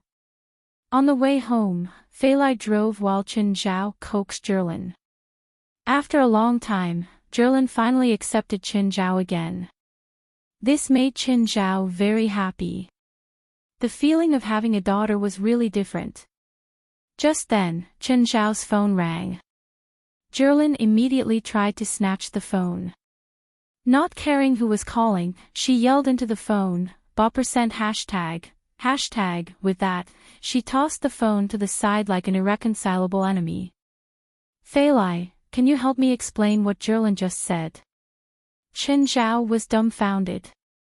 Apart from a don't, which he could barely understand, he didn't understand anything else. Every time she sees that you're going to leave after answering the phone, she tells the person on the phone not to disturb my dad anymore, or else I'll beat you to death. Feilai felt like she was going to slip the steering wheel. But she doesn't know how to say anything else. She only knows a few simple words: do, don't, go, come back. Chen Zhao felt that he should avoid Jerlin if he called in the future. He didn't want her to smash his phone again. But a child's temper came and went quickly. Soon, Jerlin forgot about Chen Zhao's call and started playing with other animals again. Chen Zhao took the phone and sat on the roof of the car. He looked at the caller ID. It was Felwood Cisco. Chen Zhao called him back. Mr. Felwood, I'm sorry. My daughter took the phone just now. It's okay. I didn't know you already have a daughter. Felwood was still worried. Mr. Chen, the foundation is done. Would you like to come and check it? Okay, are you still at the construction site in the afternoon? Yes, I'll wait for you here. Okay, Chen Zhao replied. Trusting Felwood Cisco was one thing. However, this kind of quality problem still needed to be checked. After all, it was a matter of quality. If there was a problem, people would die. He had to be responsible for his own people. Then he called West and told him to find an engineering quality inspection company. To be able to open a quality inspection company, one must be qualified to issue quality inspection certificates. If the quality inspection company passed the engineering test during the inspection, and then there was a problem with the engineering quality. A quality inspection company needed a person in charge, so the fees for this kind of company were more expensive. Generally, they would charge at least 1% of the construction fee. For a $10 million construction project, they would charge $100,000. In the afternoon, he went to the headquarters. At this time, the headquarters had completely become a construction site. West and the people from the quality inspection company had already arrived. Mr. Chin. Seeing Chin Zhao, Fellwood immediately went up to greet him. Mr. Fellwood, how's the main building now? Chin Zhao asked. The foundation is done. I see. Chin Zhao furrowed his brows. Mr. Chin, are you dissatisfied with the progress? Fellwood was very nervous about Chin Zhao, his investor. He was afraid that Chin Zhao would be dissatisfied with something. No, I just want to increase the budget by a few million. But the foundation is already done. Can't I change it? Fellwood almost choked. He'd thought that Chin Zhao was dissatisfied with the project. But Chin Zhao's next words almost made Fellwood laugh. The original budget was 2 million, and now he wanted to increase it by a few million. This was like a pie falling from the sky. Not to mention the foundation, even if the main building was built, he would tear it down and redesign it. Of course it can be changed. Mr. Chin, how much do you want to increase the budget and what structure do you want to add? My team and I will do our best to cooperate with you.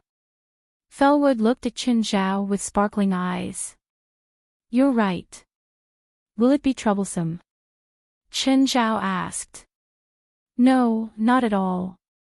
Then let's add 5 million USD to the original amount. Fellwood Cisco's eyes lit up.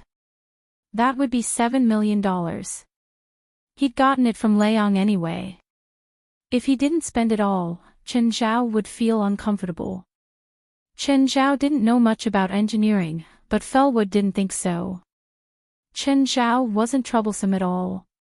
He was here to give him an order. Moreover, it was a super big order, even if it was a big company. Even a big company might not be able to get a multi-million-dollar order in a year. There were so many construction companies in the United States. Although a small number of them were very famous, building a relatively famous building was already the only time in a company's life. Most of the time, these construction companies would take orders like Chin Zhao's. Chin Zhao's order was actually a big one. First, I want to build a spacious underground space. The bottom should be as big as a basketball court and at least 10 meters tall. Then, the main building will be above it. Then, I want to add accommodation in the main building. I want the conditions to be good. I don't like to mistreat my subordinates. Yes, I understand. As for the design, I'll change the previous design and redesign the structure. Fellwood wasn't afraid of trouble. He was afraid that Chin Zhao wouldn't have any requests. If Chin Zhao didn't have any requests, it would mean that he couldn't use up his budget. Apart from that, I also need a circular track around the entire building. You want to build a stadium? I don't need a stadium as big as a stadium. I just need a track. Chin Zhao didn't want to build a stadium. If he did, it would cost more than 10 million. Mr. Chin, what about the main building? If it's just your requests, I'll add 1 million at most. Then add a leisure area, a gym, a recreation room, a restaurant, and so on. Add everything you can. Also, build a garden. Oh, and a huge swimming pool. Mr. Chin, even so, it's only 200,000 or 300,000. What if we dig a man-made lake? Chin Zhao asked. Then we can dig a 3 square kilometer lake. I'll add 3 million and make it bigger. You're tuning into the LoveLore Library YouTube channel. We're so grateful for your support, and don't forget to subscribe to join us on this incredible journey through captivating stories. Your generosity through donations truly makes a world of difference, as it's the primary source of revenue that allows me to expand and enhance this channel for you. Thank you from the bottom of my heart for being a part of this adventure.